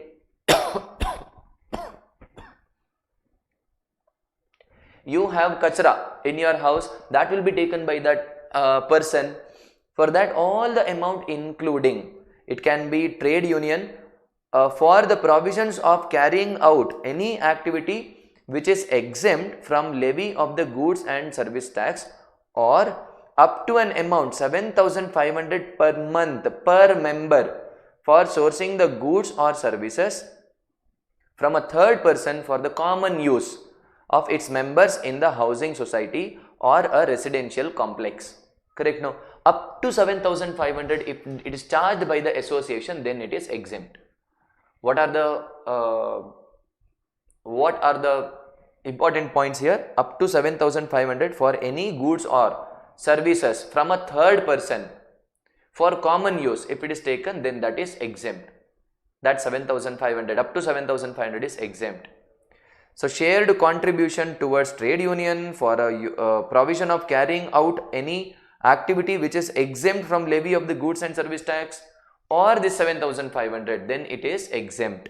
We will see the analysis first. See, cooperative housing society, you can see this apartment here, this apartment, no. So in this apartment, there are many flats here, So these flat guys, they will pay what? They will pay the maintenance charges, all these things. So cooperative housing societies are the entities registered under cooperative laws of the respective states. A cooperative housing society is a collective body of persons who stay in residential society, and as a collective body they supply certain services to its its members, like collecting statutory dues from its members and remitting to the statutory authority, maintenance of the building security, etc. These are the things which are applied. A cooperative housing society is akin to a club, just like a club it is, which is composed of its members. Service provided by housing society, we call it as Resident Welfare Association, RWA. Here onwards, wherever you find RWA, it is Resident Welfare Association. Those who are resident in that area, no, or in that society, their welfare ke liye Resident Welfare Association to its member is treated as services provided by one person to another. The activities of the housing society RWA would attract the levy of GST, and housing society would be required to register if its aggregate turnover exceeds the threshold limit and comply with the GST law. See, so they are, see, up to 7,500, if they collect everything from the 7,500 from the people, then it is not required to take registration. If the turnover exceeds, only then they have to take the registration. Correct? No. Unless specifically exempted. So, example, we will see one example. Wait. It's not required. Right now it is not required. We will discuss about this after doing one chart. Where is the chart? Here there is one chart. See, very important one. Listen to me carefully. RWA Housing Society, yes, is unregistered RWA's annual turnover is greater than 20 lakhs? No. If it is not greater than 20 lakhs, our monthly maintenance charges are greater than 7,500? No. Even then, not taxable. Tax not payable, not required. Not tax payable, not required. See, even if it is yes, sir. Answer is yes, 7,500 or more. Not tax not payable, no. Why? Because their turnover is not more than. Their turnover is not more than 20 lakhs. Then not required, no. Why they have to take the registration? Not required. Turnover is less, but they are taking 8,000. Example, there are 10, 20, 30, 60 flats are there. 60 flats are there. They are taking 10,000, 12,000 per month. From 60 flats per month, they are taking 12,000. 12,000 multiplied by 60 multiplied by 12. Answer is 84,40,000 hoga. Correct? No? Am I wrong? 12,000 multiplied by 60 is equal to 7,20,000 multiplied by 12 months ke liye. So 84,60,000. Now they have to take the registration. And per person that is also more than 7,500. They have to take the registration. If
Hello.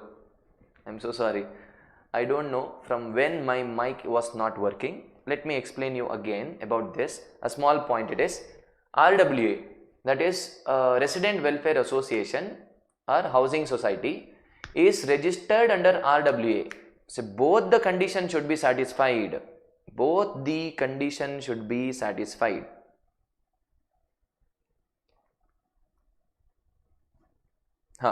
Which are the both conditions, sir? One is turnover should be greater than or equal to 20 or 10. And next one, turnover, not just turnover, per person, per member,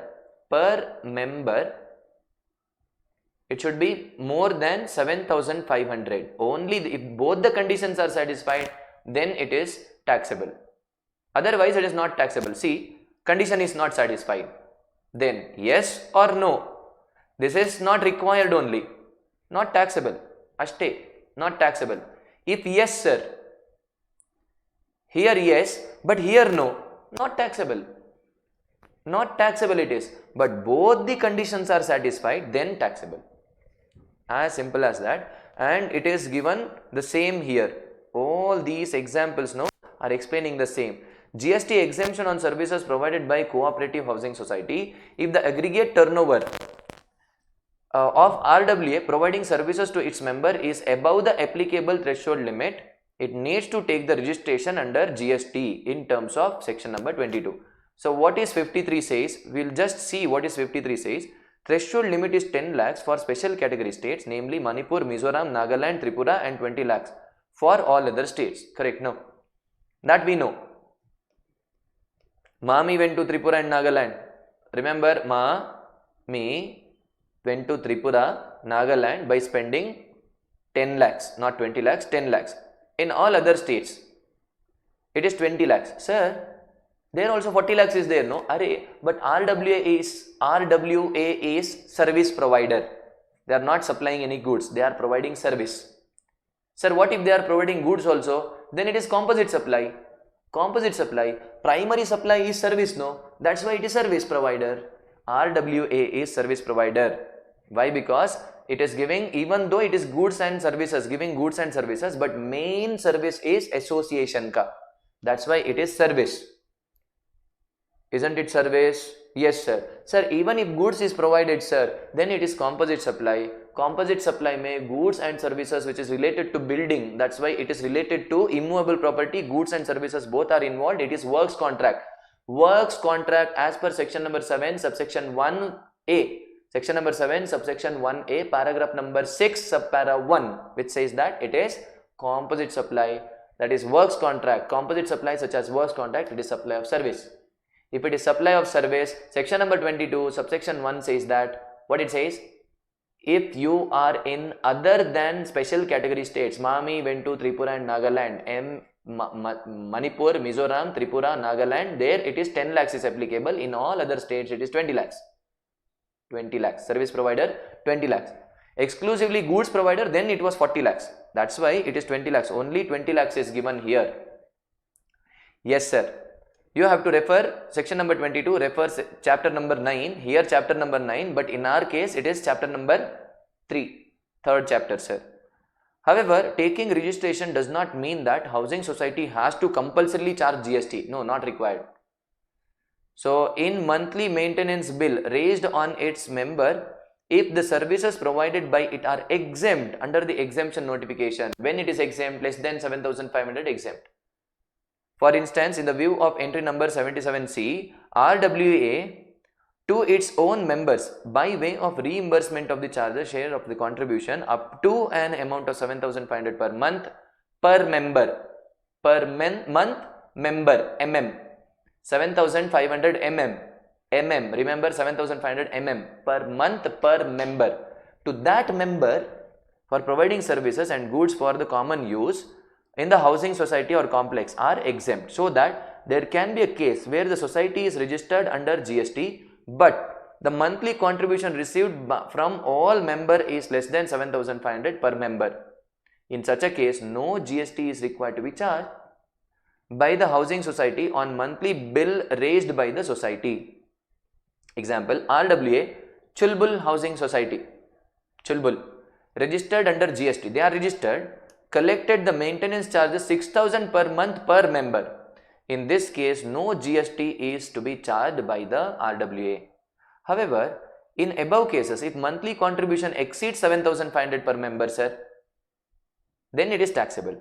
If in above example, other things remaining same, RWA of Chulbul Housing Society collected maintenance of 9,000 per month per member. So 18% GST shall be payable on the entire, people remember, entire amount of 9,000 and not on 9,000 minus 7,500, not only on 1,500, entire 9,000 there is GST. Okay sir, understood sir. There can also be case where the aggregate turnover of the society RWA is less than the applicable threshold limit for registration and monthly contribution of all individual members towards the maintenance is less than 7,500. Further, the society is providing no other taxable services. If they are providing other taxable services, then gone. In this case, the society need not take registration under GST. Not required to take. Why you are taking registration? See, sir, here also registration was not required, no? No, here registration is required. I mean, registration was not required here. In this case, registration was, but he has taken registration, no? What to do? See, RWA Chulbul Housing Society registered. They have taken registration. You have to ask why you have taken registration. Might be they are giving some other services to other person also. Association is giving services to other outsiders also. For that purpose, they might have taken registration. Otherwise, if 6,000 per month, why registration is required? Not required. Registration was not required. See, even though in case where the aggregate turnover of the society is less than, sorry. It is something different here. Less than the prescribed limit, then not required to collect GST even though more than 7,500 because they have not taken the registration. There the registration limit has crossed. They have to take the registration. Registration is compulsory, but GST is not mandatory, not required. They are not required to take the collect. The turnover of Chulbul Housing Society in New Delhi in the financial year is 15 lakhs. It has collected the maintenance charges of 6,000 per month per member. RWA is not providing any other taxable services to its members. In this case, RWA is not required to take the registration because its turnover is less than 20 lakhs. However, RWA is not required to obtain registration even though the amount of maintenance charges exceeds 7,500 per month per member, but aggregate turnover in the financial year does not exceed. See, if aggregate turnover exceeds, then you have to take the registration even though registration is required. Sir, now you told in that diagram, see, did I talk about registration? No, I told you about the taxability of that amount. Taxability is not required if any one of the condition is not satisfied. But registration is mandatory if turnover exceeds so and so. In the above example, other things remaining the same, if the maintenance charges collected by RWA is 8,000 per month per member, RWA is still not required to take the registration. Under GST, since the aggregate turnover is less, no. Registration is not required. Then they have to collect GST on this.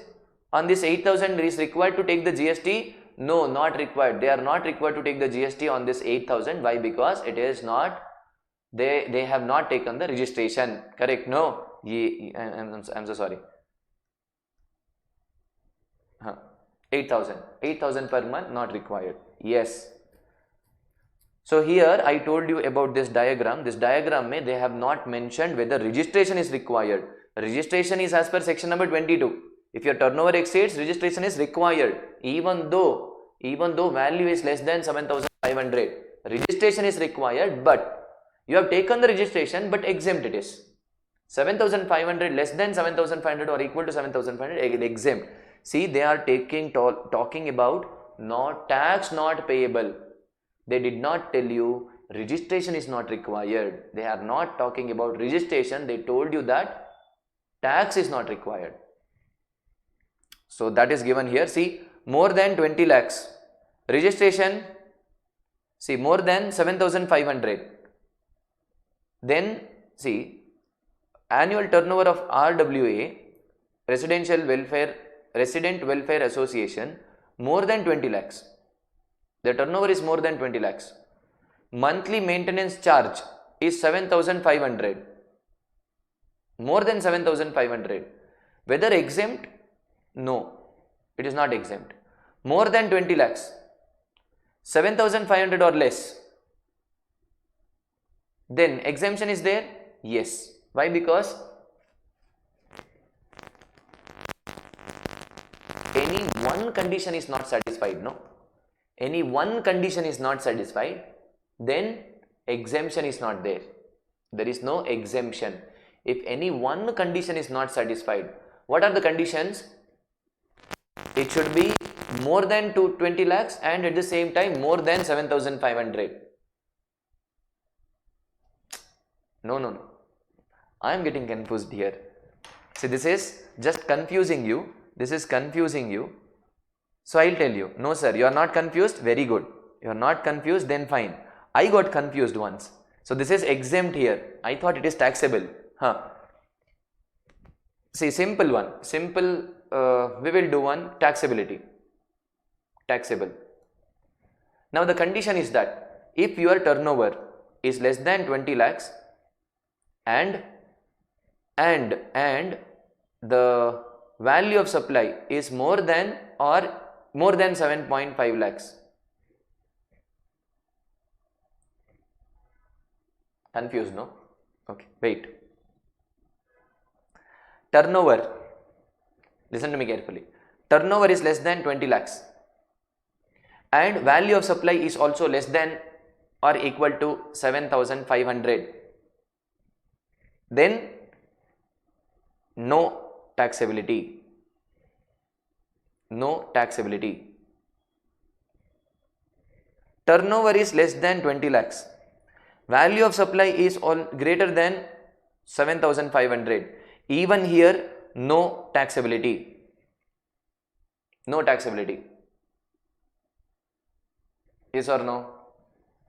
Yes, sir. Any one condition. My goodness, why am I getting? See, no, instead of going for no taxability, we will go for taxability. That is easy one. That is easy one. Rub this. All this rubbish, no? Rub this rubbish. What is the meaning of rubbish? The one that has to be rubbed, that is rubbish. Okay. So here, we will talk about taxability. If it is more than 20 lakhs, turnover is more than 20 lakhs, value of supply is more than 7,500. Finish, sir. Now, clear, sir. It is taxable. Taxable. If one condition is missing, then it is not taxable. Check more than 20 lakhs. Correct, sir. More than 20 lakhs. More than 7,500, sir. Yes, more than 7,500. Taxable or not? Yes. That means exemption is not there. No. Exemption is there? No. Because it is taxable. Correct, sir. Any one condition is not satisfied, then it is not taxable. See, less than 7,500. Exemption is available? Yes. Taxability? So, we will, for the time being, you take this out. No, it will confuse you. It will confuse you. I'll tell you. I'll tell you. Taxable or not, you just tell me taxable or not. More than 20 lakhs, more than 7,500. Both the conditions are satisfied. Yes, sir, taxable. More than 20 lakhs. Yes, sir. This is done. This is satisfied. Less than 7,500. No, not satisfied. Taxable? No, not taxable. Not taxable. Here, 20 lakh or less, sir. Oh, gone. In that case, not taxable. No, not taxable. What I have written here? No, not taxable. No, not taxable. Now, rub this. If it is taxable, then no exemption. That's why they have written no. Opposite words. No, yes. No, yes. No, yes. Krishna. Sri Ramachandra. Here. One more. In case of 10 lakhs in Mizoram, Meghalaya, Tripura. there may also be the cases where person owns 2 or more flats in the housing society residential complex. Correct? No, he owns more than two or more residential house in one residential complex. The question arises whether ceiling 7,500 per month per member on the maintenance of the exemption to be available shall be applied per residential apartment or per person. As per the general business sense, a person who owns 2 or more residential apartments in a residential housing or residential complex shall normally be a member of RWA for each residential apartment. Correct? No? Owned by him separately. So in RWA, no, even if you have 2 residential apartments, I mean 2 flats are there, for the purpose of association, you will be considered as 2 separate persons. Consequently, the ceiling 7,500 per month per member shall be applied separately. Remember 2 door numbers are there. In one association, you have 2 properties considered as 2 door numbers. It will be considered as 2 door numbers. In that case, for these 2 door numbers, you will be considered as separate person. Even though you are one, you will be considered as separate person. For that purpose, 7,500. See, Garib Chand owns 2 residential apartments. He is Garib, he is Amir Chand, not Garib. ICI, what has happened to you? Garib Chand owns 2 residential apartments in residential complex and pays 15,000 per month as maintenance charges towards maintenance of these 2 apartments to RWA 7,500 per month in respect of each apartments. In this case, exemption is there or not? Yes. In this case, exemption from GST shall be available because for that purpose, he will be considered as 2 members with respect to the maintenance charges paid by each. It is important to note that RWA is entitled to take ITC of GST paid by them on capital goods. Can they take ITC on capital goods? Example, they will purchase, what capital goods they will purchase? A generator. What if they purchase generator? So generator, water pumps, lawn furniture, etc. Goods and goods such as taps, pipes, other sanitary hardware, fillings, etc. And the input service such as repair and maintenance services used by it for making the supplies to the members and use such ITC for discharge of GST liability on such supplies where the amount charged for such supplies is more than 7,500 per month per member. So per month per member, for this you have to refer ITC chapter. Okay, ITC chapter you have to refer. Here amount charged, he will get, sir, entitled to take ITC. Note that RWA is entitled to take ITC provided if they are amount charged for ITC for the for such supplies is more than 7,500.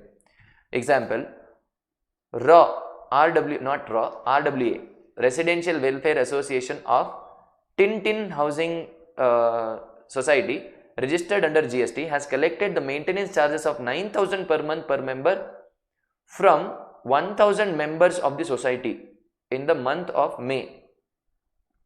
For paying the GST of 16,20,000 payable at 18% of 90 lakhs. 90 lakhs ka, correct, no, 16,20,000 that paid, RWA can utilize this, the ITC of GST 1 lakh paid by it on purchase of swings for garden, ITC of 20,000, ITC of 20,000 on electric cable, ITC of 15,000 on plumbing services which were made availed during the month of May. So they can take this statutory dues such as property tax, electricity charges, etc. forming part of the monthly maintenance bill raised by the society on its members would be excluded while computing the aforesaid monthly limit of 7,500. All these, no, electricity bill, correct, no, electricity, I told you, municipal charges, electricity charges and gas, All these things can be excluded. Why? Because that is available per person. That is per person. For that purpose, you can exclude that. Okay. Other exempt services, fast mein we have to do now. Other exempt services. Services by way of transfer of going concern. Did we discuss this? Yes, sir. Section number 7, subsection 1A, schedule number 2, paragraph number 4, subpara 3. It is exempt. Why? Because going concern, exempt, going concern. Next one, services by way of renting of residential dwelling. Did we discuss this? Yes. Residential dwelling, no, sorry, RCM mein we discussed that government giving, no, any person giving residential dwelling for business purpose. For business purpose to a registered person. If it is given to a registered person, then it was RCM. Remember, Baba, paragraph number 5. No, not paragraph number. Glass government. Remember glass government? Glass government mein government is entry number 5.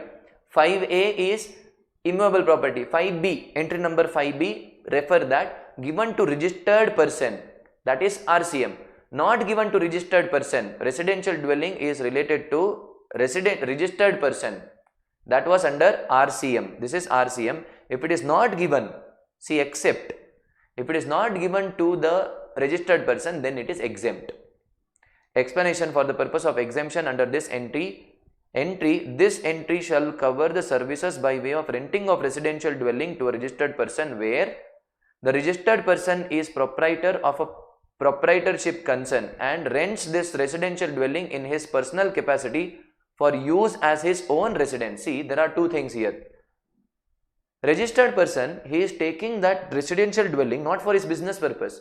He is taking it in his own capacity. It is going from his personal bank account. Rent is going from his personal bank account. In that case, for residential own residence, sir, he is residing there. Even though he is registered person, he is residing there, then it is exempt. Okay. Such renting is on his own account and not that of the proprietorship concern. He is paying that rent from his own account, then it is exempt. Thus, renting of residential dwelling either registered person or an unregistered person for use as residence, it is exempt from GST. So in charge chapter mein we discussed that residential dwelling given to registered person, sir, whether he is using for business purpose or non-business purpose, then it is RCM. There we have discussed so, but here we are making some correction. Correction is that if the residential dwelling used by registered person for his residence purpose, and he is paying rent from on his personal capacity, then exempt. He is registered or unregistered for his personal capacity, then it is exempt. Renting of residential dwelling for use as residence to a registered person other than proprietor covered under explanation above. You are not a proprietor, sir. You are not proprietor. As well as renting of residential dwelling for commercial use to the registered and or unregistered person is liable to GST. Oh my goodness. It is liable to GST, no. You are registered or unregistered. Renting of residential dwelling for use as residence to a registered person other than proprietor covered in the explanation above. See, I am not proprietor. I am a partner. And I am, sorry, not partner. Partner mein partnership firm hoga na. Getting this? I'll tell you, listen. Listen. People, very important point here. What we are discussing now is very crucial one and important one. See, government's idea, crux. Here there is one residential dwelling.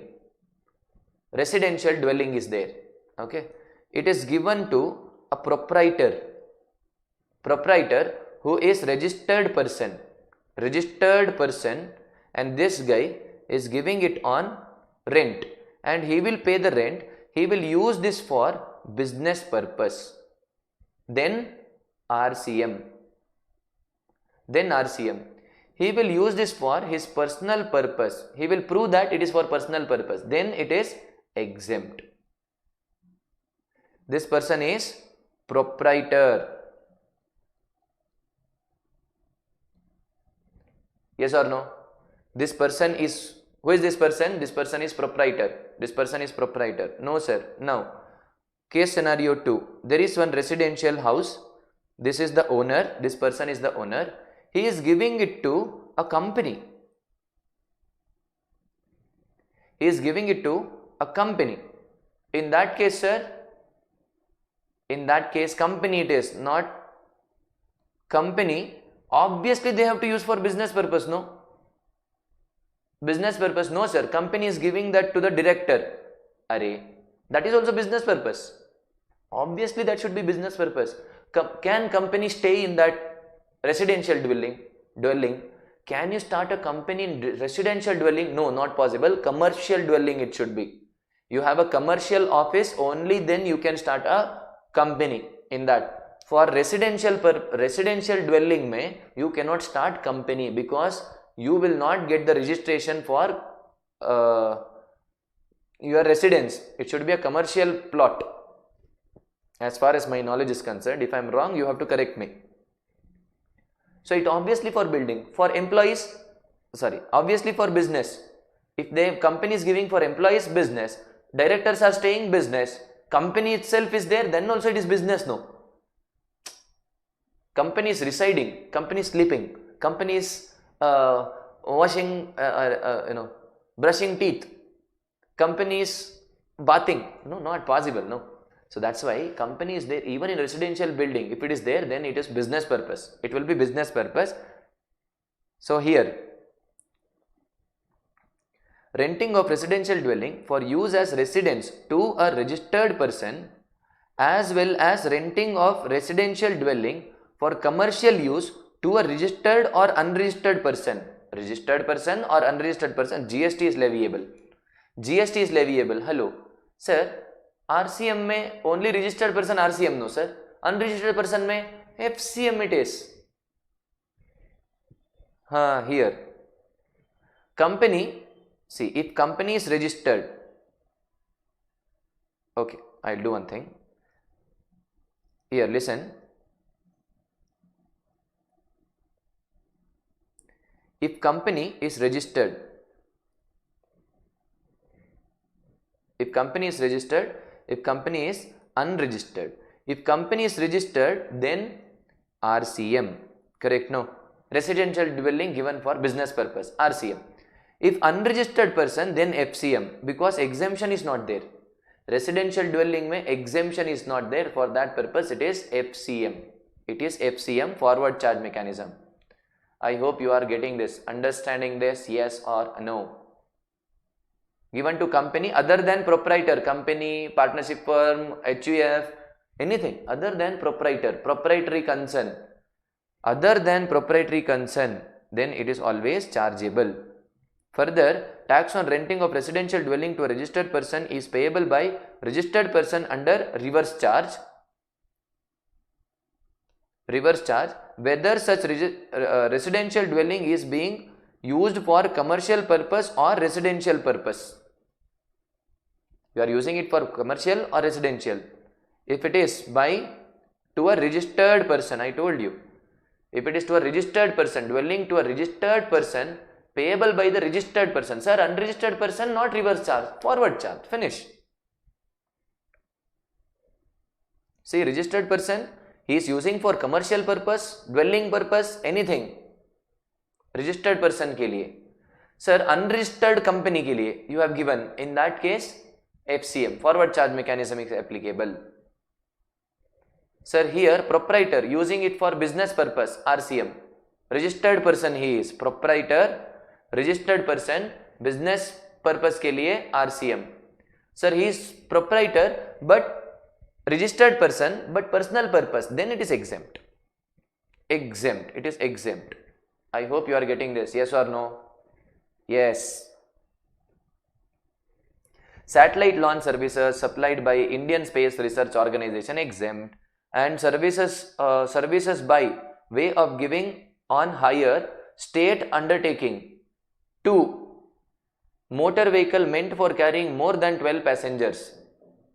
State undertaking, state transport undertaking. That means to KSRTC, I had one bus, I gave this bus. Earlier, I was giving this bus for educational institution. There it was exempt. But later now they purchase their own bus and this bus is back now. Now government, state undertaking is wanting that bus. So if I give that bus to state undertaking, in that case it is exempt.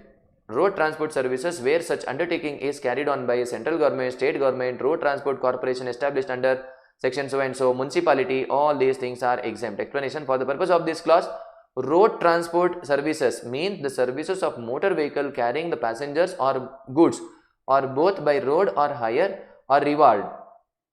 Correct? No. Generally, such state corporation is established with providing public transportation facility to the commuters, not chartered, hire, tourism purpose ke liye they don't purchase it. That is for this purpose. A local authority. One more point. See, this is point 1. Giving on hire a state transport undertaking to, it can be to central government or state government or any local authority as well. But here, to a local authority, an electrically operated EOV, electric vehicle, EV, meant for carrying more than 12 passengers. For local authority, if I am giving car, no, gone. You will not get exemption, there is taxable. EVs means vehicles falling under chapter 87 of first schedule of Custom Tariffs Act, so and so. Giving on hire, see, solely on electrical energy. I am not going into depth. So what is required, no, that we will finish it off. Okay. The expression giving on hire in this entry includes renting of vehicles accordingly, where the said vehicles are rented or given on hire to state transport undertakings or local authorities. Said services are eligible for above exemption irrespective of whether such vehicles are run on route timings as decided by STUs or local authorities. So it is given on hire. Who will decide the route, that doesn't matter. Okay sir, there is one example here. To goods transport agency. See B, see AA is done. A is for state undertakings, any vehicle more than 12 passengers. But to local authority, EVs. AA says that EV you have to give. And this B says that if you are giving on hire the goods transport agency a means of transportation of goods, not a bus, transportation of goods ke liye you are giving something for transportation of goods, then that will be exempt. There is one example given here. And motor vehicle for transportation of student, that we already discussed in that this chapter. Which chapter, which unit, no, which concept? Education. Education we have already discussed about this. Okay sir, services by way of access to the road, toll gates exempt. Toll charges with regard to the said entry, following issues have been clarified. What is the clarify? Ministry of Road Transportation and Highways permitted the overloaded vehicle to ply on the national highway after payment of the higher toll charges. So toll charges will be higher to them. It has been clarified that overloading charges at toll plaza would get the same treatment as given to the toll charges. Just like toll charges, no, same thing. And again, so the same ministry, no, Ministry of, what is that? Ministry of Road Transport and Highways, okay, MORTH, has directed to collect additional amount if there is no fast tag, correct, no? User wrote extent of the 2 times of the fees applicability on the category of vehicle which is not having a valid functional fast tag. Just highlight the word fast tag here, and in this case it is ply, overload vehicles on ply.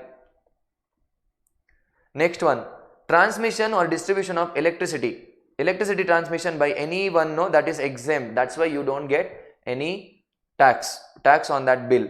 Services provided by incubatee up to a total of 50 lakh in the financial year, subject to the following conditions, namely. So the total, first we will discuss what is incubatee. What is the meaning of incubatee, sir? Incubatee means an entrepreneur located within the premises of a technology business incubator. Technology business incubator, and who has entered into an agreement with TBI. What is TBI? Technology Business Incubator, And STEP, Science and Technology Entrepreneurship Park, recognized by so and so, to enable himself to develop and produce a high-tech and innovative products. So this is incubating. That means he wants some what is that? He wants some inputs such as technical, or it can be computer related, or it can be research related. He wants, but he has idea. He has one good idea, good formula, but he wants some this one, what is that? The assistance. For that purpose, he will go to TBI, Technology Business Incubators, and Science and Technology Entrepreneurship Park, STEP. He will go there and he will take some services. This is incubating. Now, services provided by an incubating up to a total turnover of 50 lakhs. So they will create one innovative products.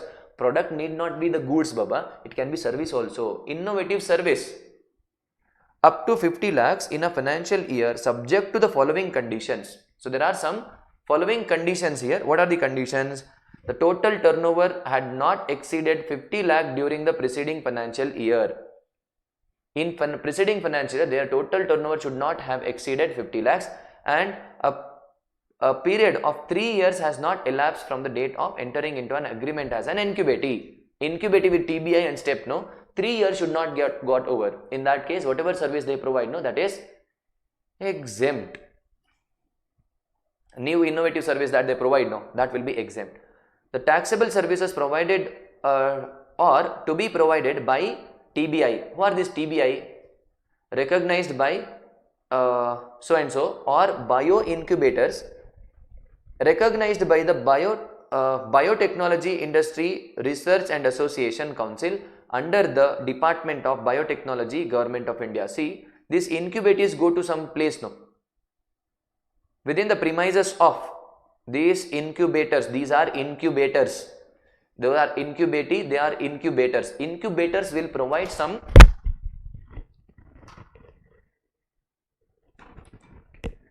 incubators will provide some environment, a good environment for incubatees just to grow. Next one, services provided by providing news by an independent journalist, Press Trust of India or United News of India. So they are collecting the news, and they are giving it to the newspapers. So that is also, these services ke liye they will get some payment from the newspaper. That is also exempt. Services of public libraries, exempt. Business exhibition held outside India, exempt. Organizer is giving this.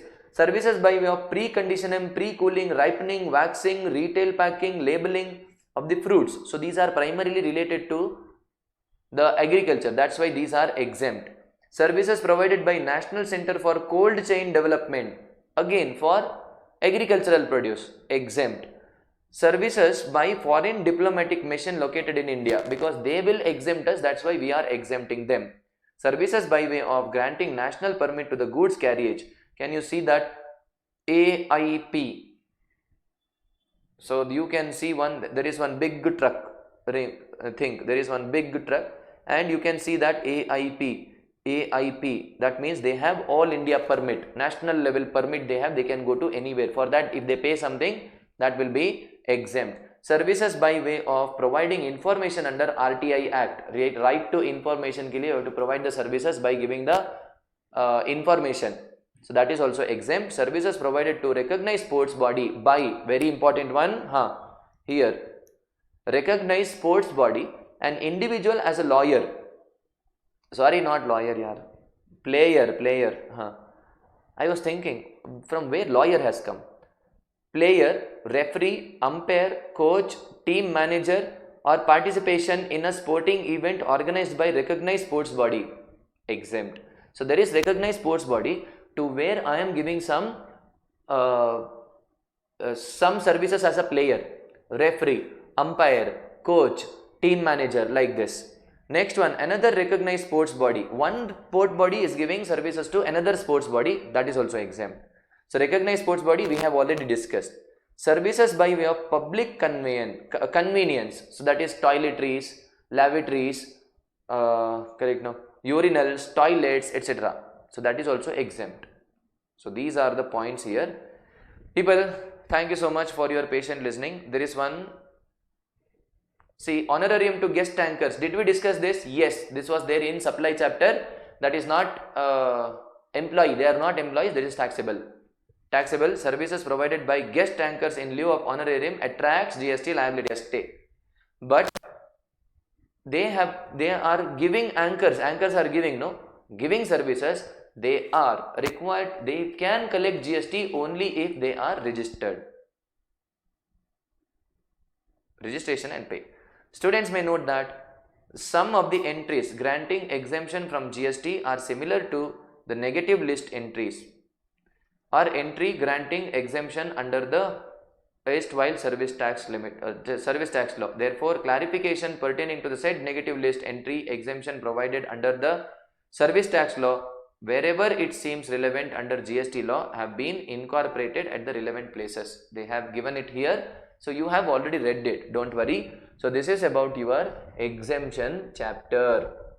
So this was about your exemption chapter. I hope all the points which were required, no, that we have covered here.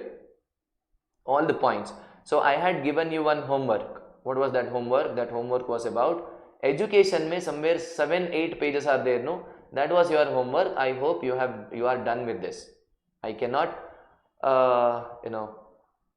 I cannot see that here. I cannot that homework I cannot vouch or correct it, but I believe that you have done this. So being that said that, people, thank you so much for your patient listening. So we are done with the exemption chapter which I had to do.